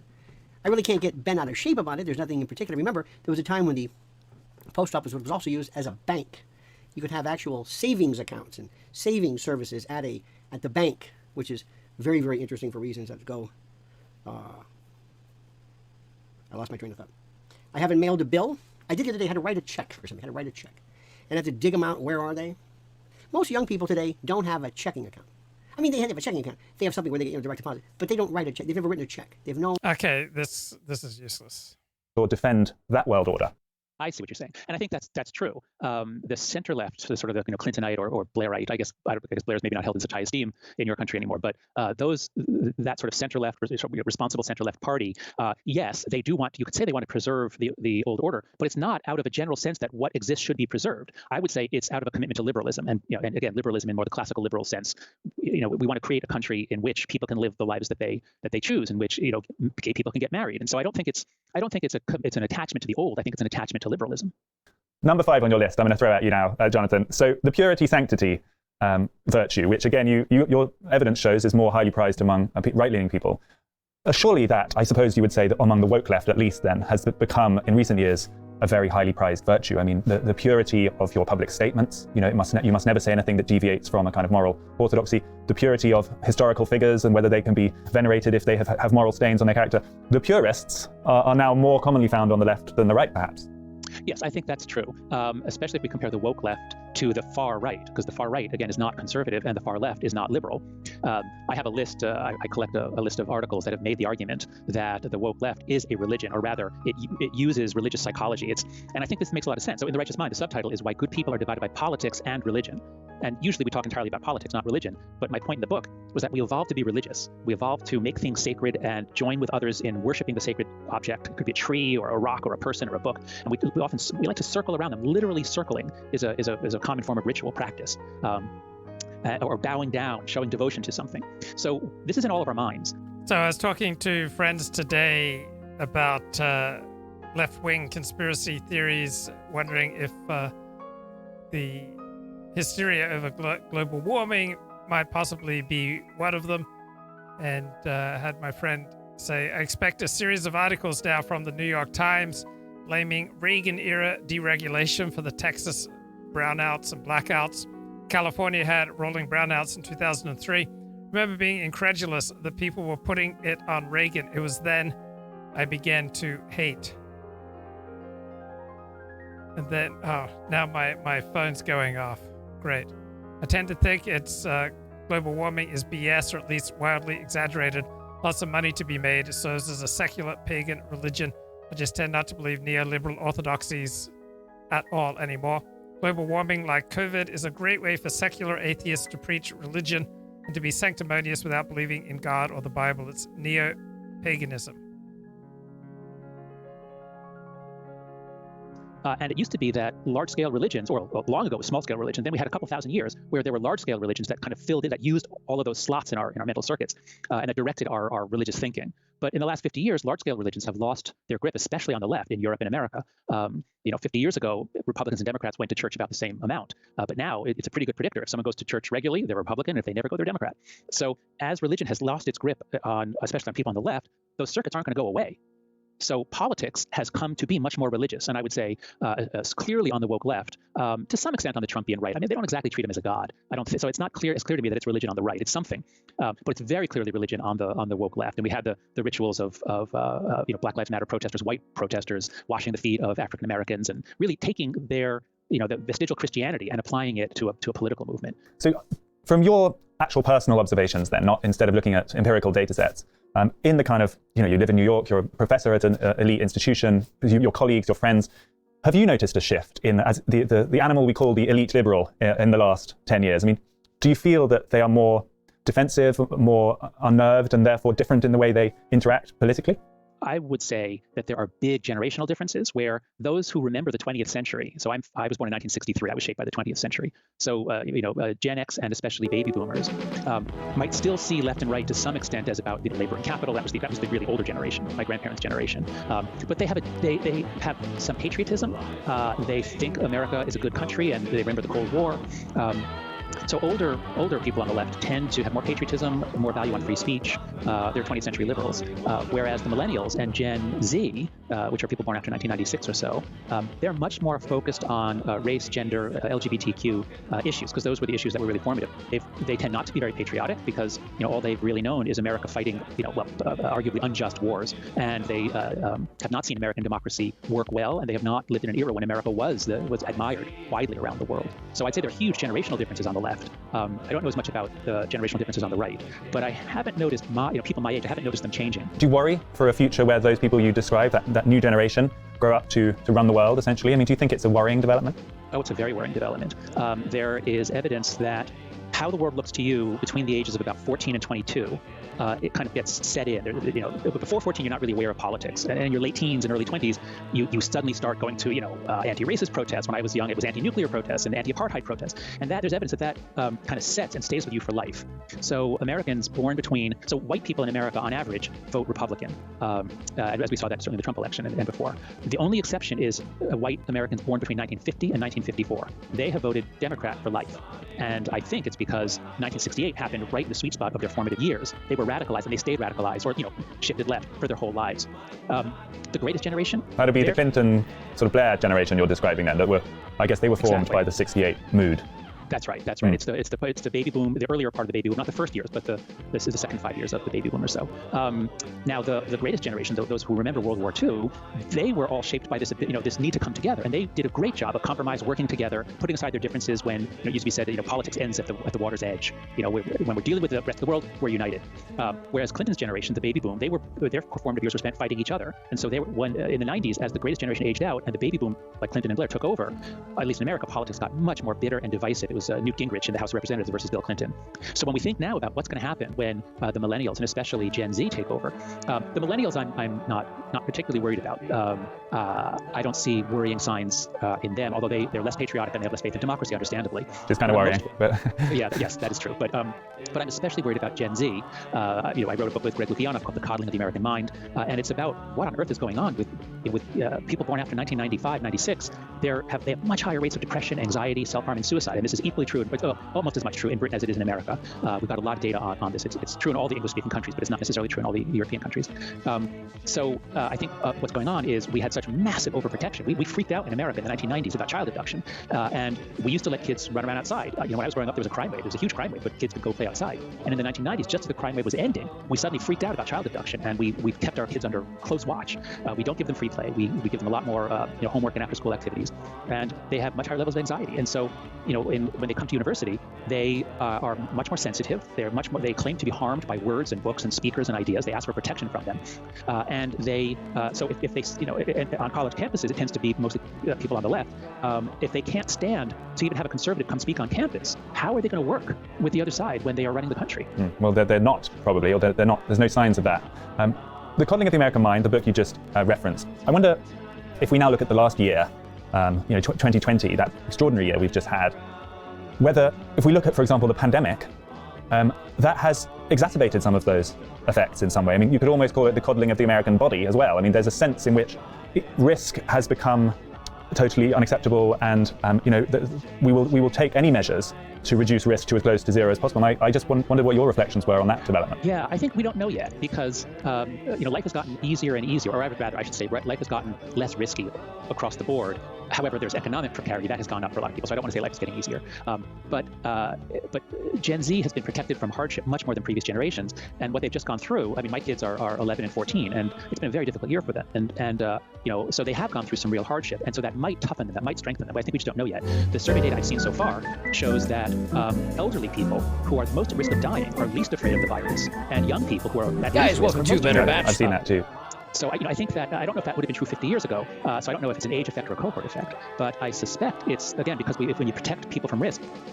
Okay, let's check out this dating video here on what happens to women as they move through their Like if 40s. you know a flute and you're holding a flute up like this, you're blowing across it. Like you're blowing this way. They have this end, the far end of the flute, taped off. There might be a little tiny air that comes out of there. You're literally spitting across the surface of the flute. This is where we are. But to be politically correct or to follow these weird guidelines, this is the kind of stuff we're doing. Dude, I don't like what? So let's look at dating tips. So if you go to Google Trends, this is a screenshot. Google Trends dating tips and things like it over time. And thank you to all the users that send me this stuff and the dating profiles of the day. I'll try to use it as seems fitting. If you look, like back in January of 2004, Google Trends means it's like 100% growth down to like 0 where there's no growth. It's called interest over time. And if you go back to 2004, it peaked at 100%. If you come forward all the way to 2020, it is literally like at 2. And it's been hovering above nothing since 2016 or so. Men, now maybe women are looking, but men are not looking for dating tips anymore. You fall into 2 classes. The guys that have it, they got that magic, they got the right look, they got the game, whatever, and the men that don't. And the men that don't are tired of trying to learn the game, or tired of being in it. So they're doing their own thing. And these are good men. And that brings us to the article here, which is, this is single women over 40 reveal their biggest problems in dating. And this is, it's aged a little bit, but it's still relevant. And this is going back 2 years, which if you go back to the graph, 2 years, it was just about as miserable as it is now for people trying to date. So they say, I asked a group of 300 single women what their biggest dating problems were, what they said might surprise you. And these are over 40. All these women are over 40. Nothing they said will surprise you. Just, it's stuff I talk about all the time. But apparently, according to this website, it's surprising. As a dating coach for single women over 40, one of the first questions I ask a client is, what is your biggest problem in dating? I want to know what they've tried and what their struggles are. Have they dated online? If so, have they had some success? Have they gone to social events? Are they dating the wrong men? Are they unknowingly putting up guards that turn men off? Their answers help me tailor a program that helps them attract their ideal match. Spoiler alert, it doesn't really help because that would require women to look at themselves as the heart of the problem. And we know that doesn't happen. I recently asked a group of about 300 single, divorced, and widowed women over 40 what their biggest problems were in dating. I want to see how many struggled with the same issues. Here's what they said, followed by my thoughts on how they might overcome these dating problems and attract their best relationship. Number 1. Wait, I better bring up the appropriate shock button. Okay, anyway, the 300 women surveyed, yes, they find a way to 100% blame men. Thank you for the super chat from Mr. Reasonable and Responsible. The super chat limit is 50 characters. Regular chat limit is 200. Why? I have no idea, but Kenneth Brown. Whereas our unconscious is like our lizard brain, fight or flight, more simplistic. So let's try him here. So I don't know exactly what I'm going to talk about today. I had some ideas. When you have ideas, you kind of write them down. Someone was asking me actually about my creative process recently. This was a very good comment. We could read this comment. I'm probably banging the microphone and such. That's okay.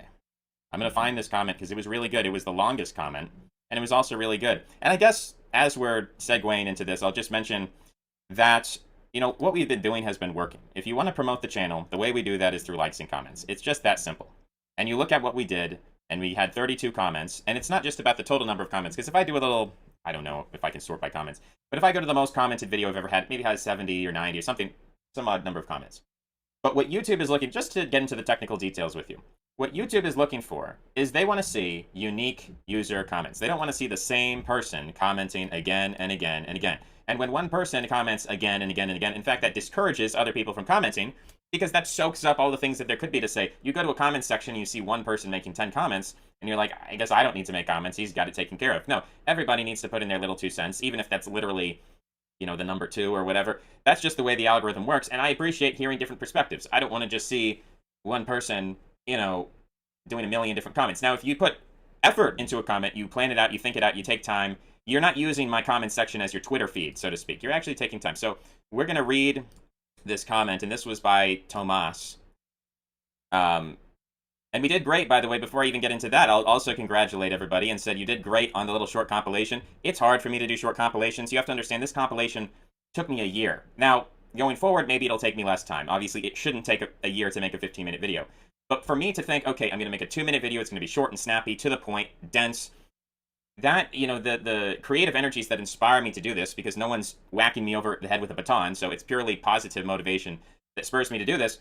And so You know, I don't get that a lot of the time for a 2-minute little succinct video. And so Okay, he did a compilation, 15-minute compilation of his greatest there's hits. a part of ourselves I would call deep right. Heidegger, Kaczynski. The deep right contemplates death, infinity, and wants integration and harmony. Buddhism, poetry, philosophy, primitivism. Can't ignore this part of ourselves. We have to address it through religion. At the same time, there's a part of ourselves that is deep left. Technics, technology, Faustianism, change. Erotic, creative, inventive, explorative. Can't just hide in the woods and pretend it doesn't exist. We have to confront it and express it. The billionaire left is what most people call liberalism. The billionaire left seeks to monopolize power by destroying the average person and preventing competition. The billionaire left seeks a peaceful world because there will be no challenger. Ultimately, this is actually deep right because they don't want change, they want themselves on the thrones forever. But it's a very sadistic, uncaring form of the deep right. The billionaire left wants to see people enslaved to maximize their relative power. The deep left wants to see people empowered to express their creative potential, no matter how creative, conflicting of a market that creates. What does it mean to be left-wing? To be left-wing is to change. In a changing environment, it's necessary to change in order to survive. On the other hand, if your environment stays the same, it's probably best to just keep on doing what's not broken. The crocodile's pretty much been the same for millions of years. You've got archaeobacteria, pretty much been the same for even longer. What differentiates humans from other animals is we have these evolving mimetic linguistic technologies that allow us to change our environment.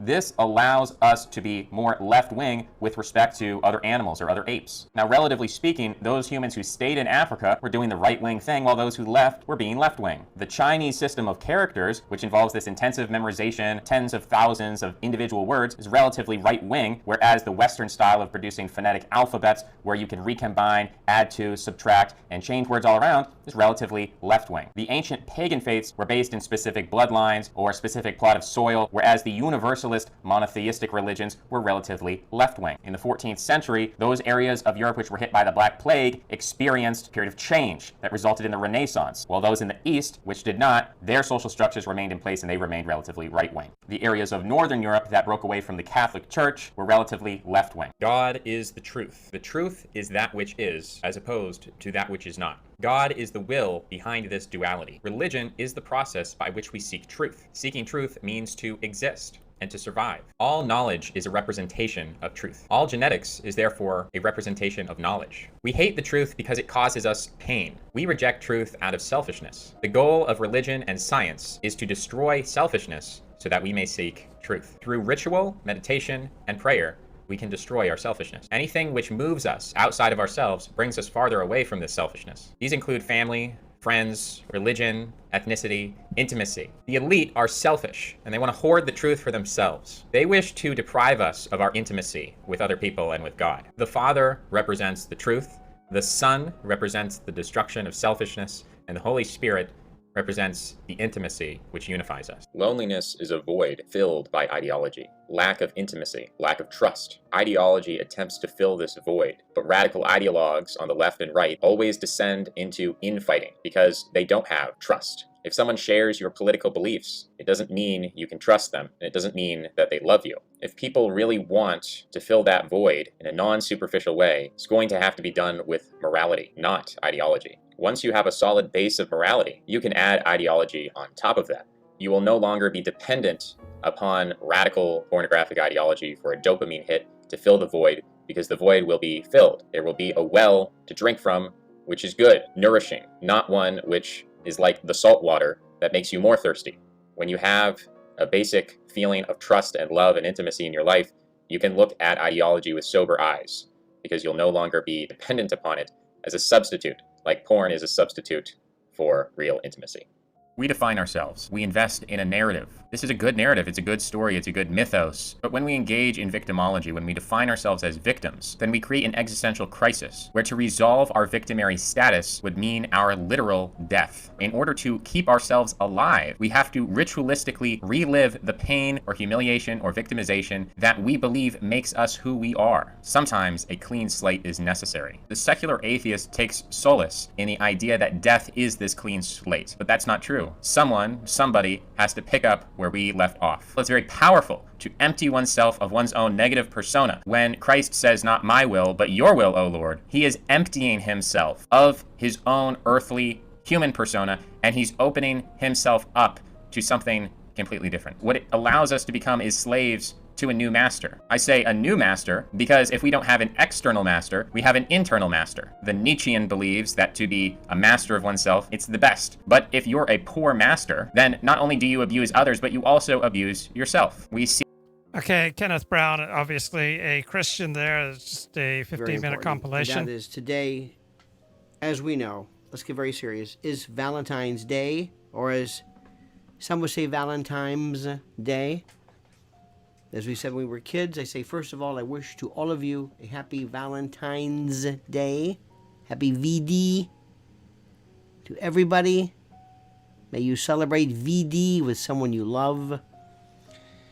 Before we get serious about this usual stuff, let me tell you something, that love and romantic love is something that apparently young people today will never understand because they are so devoid and so disconnected from reality by virtue of their weird psycho jumble of narcotized psych meds and this weird monosyllabic guttural world of incomplete cognition. They will never understand this. You're going to see less and less romantic love. You're going to see more and more hooking up and Tinder and all that kind of stuff.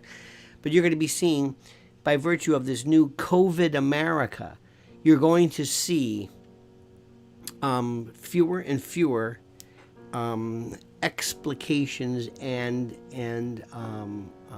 fewer renditions of romantic love. And that's just the way that is. So, Mrs. L and I send to you a happy Valentine's Day. I hope, here's a toast to you, may you be as happy, 1/10 as happy as I am. I'm serious. Blessings to Lionel. Okay, here's Christian Zionist. Every good thing we know, all the things we love about the Bible, they were given to us of the Jewish nation. Israel, their people, the Jews, are better than all of us. They're better than all of us. And you need to accept that. A lot of people hate Israel, the Arab countries, and they want to drive them into the sea. But we know what? That God will not cast away his people. When Jesus said salvation is of the Jews, he was right. This is where, with the kids, where we start our indoctrination. I know that's a strong word to use, indoctrination, that it, it gets such a bad reputation, but that's where it starts. That's where it started with me when I was a child, that I was taught about the support that the church owes to Israel. So all your loose change that you have from home, you bring that change to school. Everything that we get, we will actually cash it in and make a check out to the Fellowship for Christians and Jews. And anybody that's ever been to our church would know there's a spiritual obligation of a Christian to Israel. God gave a promise in Genesis chapter 12, and I'm going to bless all of those that bless you, and I'm going to curse all of them that curse you. Every nation that has blessed Israel, God has blessed them. And every nation that has opposed Israel, God has been in... Come on, BitChute. Don't pause. Don't pause on me now, bro. opposition to them, and I'm going to stand up for Israel. And if that offends you, you're in the wrong church this morning. As I listened to news reports from Israel, I heard about the bombings, and they were bombings even near children. When we see all of these things happening to the nation of Israel, it should give us all hope that when we hear of these wars, we can look up and see that our redemption will be coming. And friend, I don't know about you, but I look and I long for the King of Kings to come from heaven. Okay, Angelo John Gage here with Adam Green. Guess what they're talking about? Welcome, ladies and gentlemen. Adam Green here with nomorenews.org. A little quiet. Today is Thursday, February 11th, 2021. Adam Green here with nomorenews.org. Streaming live on DLive and on Trovo.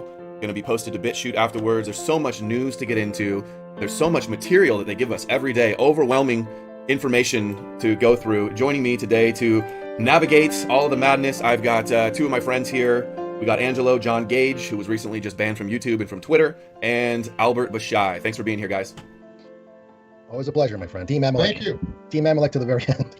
Never forget what Jacob did to you. Never forget what he's doing to us now, too. And where's Al? Where's Al? Say something, Al, so we can see you. Here you go. You're not popping up. Give me greetings, Earthlings. Greetings, Earthlings. How are you? I only got one S. There he is. There you go. So we got an Egyptian, a Roman, and a European.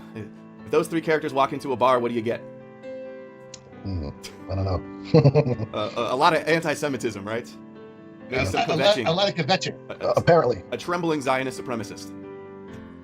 Anyway, guys, let's get into this. Tons of important news to cover today. I've been posting a couple important videos up on BitChute, so check those out if you don't see them. We'll play a little bit of them today.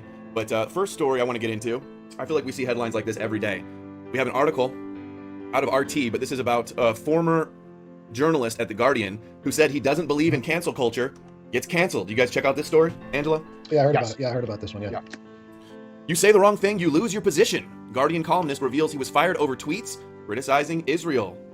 Every day, every single time. Is it not anymore? They can't get any more obvious. The ones that you can't criticize are the ones that are ruling over you. Yeah, you can hate your own country, and it's fine. Did you see the Mandalorian get fired for her ridiculous Adam? That's the next story, Al. Yeah, We're getting there next. Okay, so sorry. No problem. But you know, it's crazy. In this French documentary that I shared on BitChute yesterday, they made a really good point. We're not even allowed to talk about the people that are ruling over us. The small supremacist tribe that's known for doing this everywhere throughout history, taking over, monopolizing, and then now we're not even allowed to say the people that rule over us. Like in North Korea, you're allowed to say that the Kim Jong-un has the power and that he's president. We're not even allowed to say who has the power, who's shutting us down. Yeah, I mean, because the way they subvert and control is in the background, so they can't, and they're outnumbered. So like that's why you can't say. If you said the Romans, you know, when the Romans ruled the world at their peak, if you said the Romans ruled the world, they go, yeah, so what are you going to do about it? We'll crush you with our legions, right? But if you say, look, these people rule, they don't have anything but usury and deception and lies, surrounded by an entire population where they're a tiny minority, they would get completely overwhelmed. So they cannot admit this power they have. That's why they play this game. But it's obvious to everyone who sees it. That documentary, which you posted, by the way, was very triggering to me. I really didn't like it. I was like, oh boy, because it's so blatantly obvious that they even say these things. And my God. You're not even allowed to talk about in your face. Go ahead. Sorry, Adam. This is just in your face matrix where they are able to impose an artificial fake reality upon the world, and through their organs of control, namely the media, they pull. Yeah. So the emphasis of conspiracy theory is how everyone's essentially helpless before this grand conspiracy. That's why conspiracy thinking appeals primarily to losers. They are just looking for opportunities to say that they're helpless. Like normal people don't look for opportunities to say, there's no hope, we're helpless, there's nothing we can do. But for losers, they have an unquenchable thirst for explanations that say, hey, I'm absolutely helpless. What can I do before these all-powerful Jews? Here is Russell Brand. Neither the left or the right in conventional Western democracies have any new ideas at all. Are we witnessing the end of social political culture as we know it? Is the simple truth that centrist politics, like most of us experience through the democracies we live in, is over and dead? And are the culture wars simply a way of distracting us from the fact that there are no original ideas on the table? In this conversation with the fantastic filmmaker Adam Curtis, we explore many of these themes. He talks about the way that we're afraid of death in our culture. He talks about the dearth of new ideas. I talk a bit about Fox News and how weird it is to sit and watch Fox and hear them championing anti-corporate ideologies on their channel. Adam Curtis is a fantastic filmmaker, a brilliant conversationalist, and he always has a unique and, I would say, prescient take on the day's events. This conversation is no different. Another thing, mate, that sort of struck me is that how come I can sort of like put on Fox News and watch Tucker Carlson talking about Robin Hood and GameStop enthusiastically, then get Glenn Greenwald on there and like talk about how like sort of Biden and Hunter Biden isn't being covered correctly, and sit and watch Fox News without disagreeing with anything they're saying for 20 minutes. These territorial lines are blurring. What's happening? People are getting angry with some of the hypocrisy of the time. And it does cross over boundaries, doesn't it? Yeah, it also is further suggestion that there might be an emergent demographic that's available not to politics as we've previously understood it. There's always an emergent demographic available to politics. It depends what story you're going to tell. I mean, to be brutal, you're talking like an HR manager now. What do you mean by that? Well, you just talked about an emergent demographic available to radical politics. I didn't actually hear an idea in there of the society you wanted to build, Russell. I've already told you about my anarcho-syndicalism with some state regulation on centralised powers that it can initially emerge, and then a confederacy where people are free to establish their own ideals and rules. If you want to be a gun-toting libertarian, you go for it in your community of gun-toting libertarians. If you want to be an anarchist, pansexual, doing your thing wherever you want to do it, you can do it. Like the dissolution of state, the dissolution of centralised power, real democracy for real people, wherever they are in the world, a pan-global. Okay, let's One get of Russell the many on hidden board. consequences of social distancing measures is a rise in the use of pornography.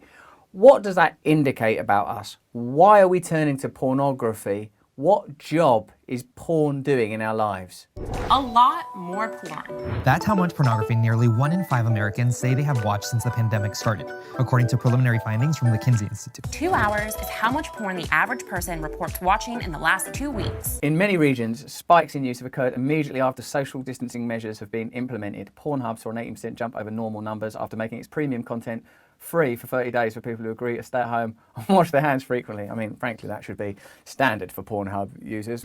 And overall, 24% is the highest traffic spike Pornhub reported in 2020. Obviously, this is not about a judgment of pornography. Myself, I really try to stay clear of pornography. I look at my own use of pornography as an indication that I'm not feeling connected or particularly well. But I know there are lots and lots of different opinions on pornography. And if you're watching this video, that means you've got a device in your hand right now that you could be using for pornography. So well done for at least watching a video about porn. What I'm interested in are what are the emotional conditions that make a rise in porn use on a personal and social level likely, and what is it that we're missing? Gabor Mate, the brilliant doctor, and he's not a psychologist or psychiatrist, he's just what he calls himself as a family doctor, but he's written some brilliant books on addiction, most famously in the realm of Hungry Ghost. He's been a guest on Under the Skin several times, and he says, when looking at addiction, look at what it does right for a person. Look at what that habit is doing correctly for a person. So it's pretty clear that what the job pornography does for a lot of people is makes us feel connected, makes us feel distracted. And more spiritual writers, people that more directly and explicitly embrace a spiritual perspective, talk about the idea of channeling. I'm speaking specifically about Michael Singer, also a guest on Under the Skin, who, when I talked to him some time ago about my own use of pornography, he says what someone feels when they sit there addicted to pornography is the feeling of chi, Shakti. You understand they're feeling energy. The reason they're feeling it is because they've opened.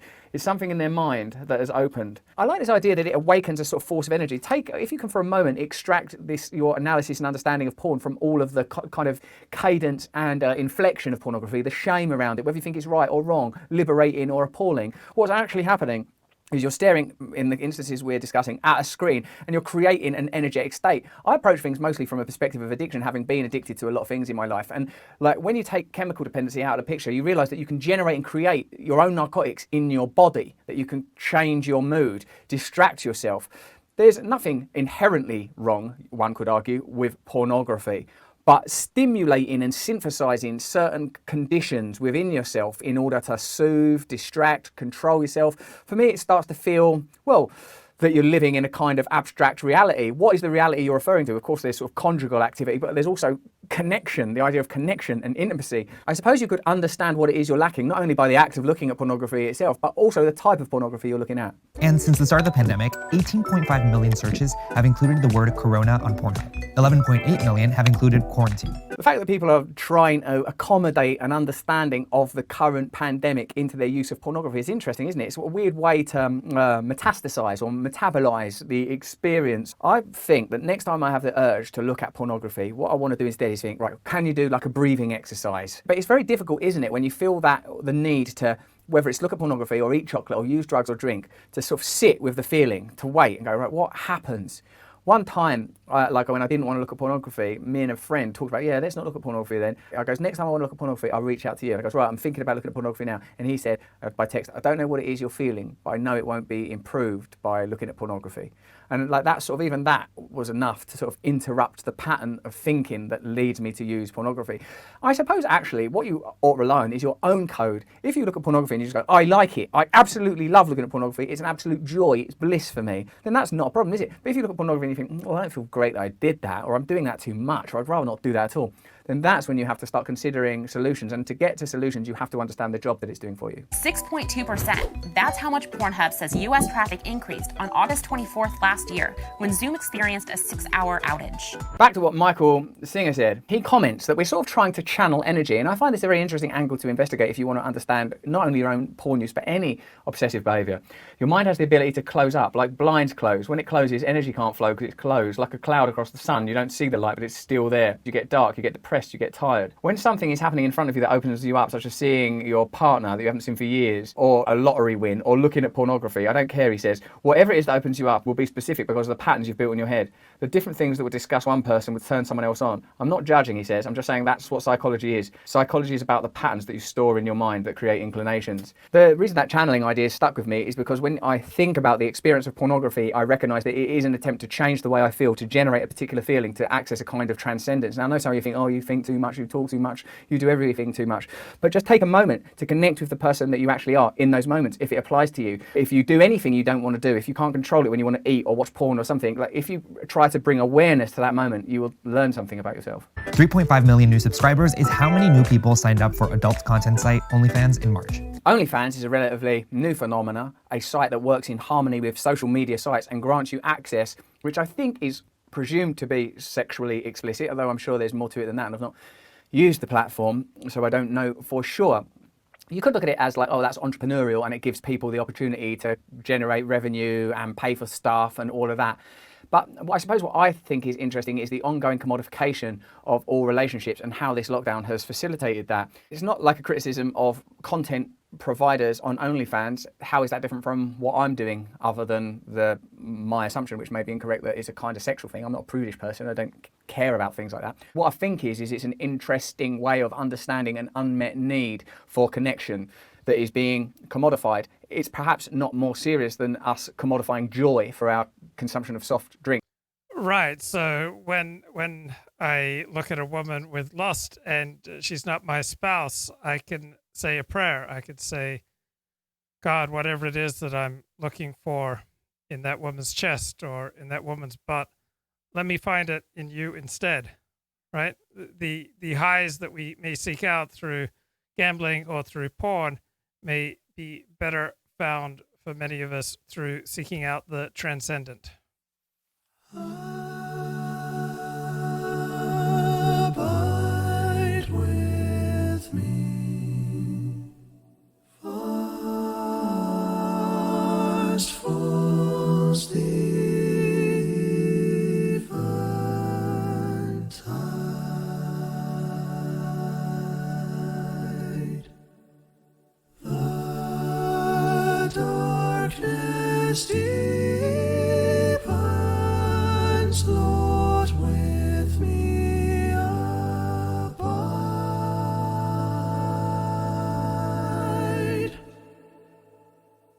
When other helpers fail and comforts flee, help of the helpless, Lord, abide with me.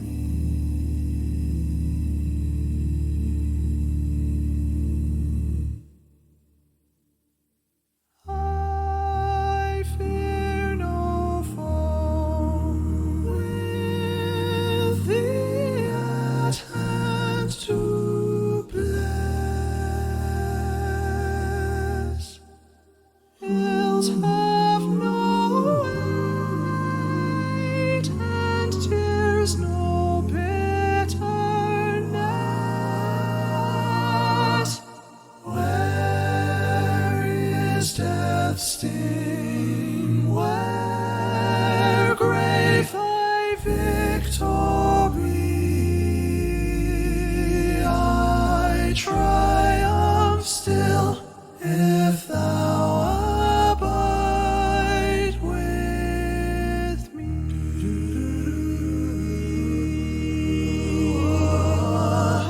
Hold'st thou thy cross before my closing hour?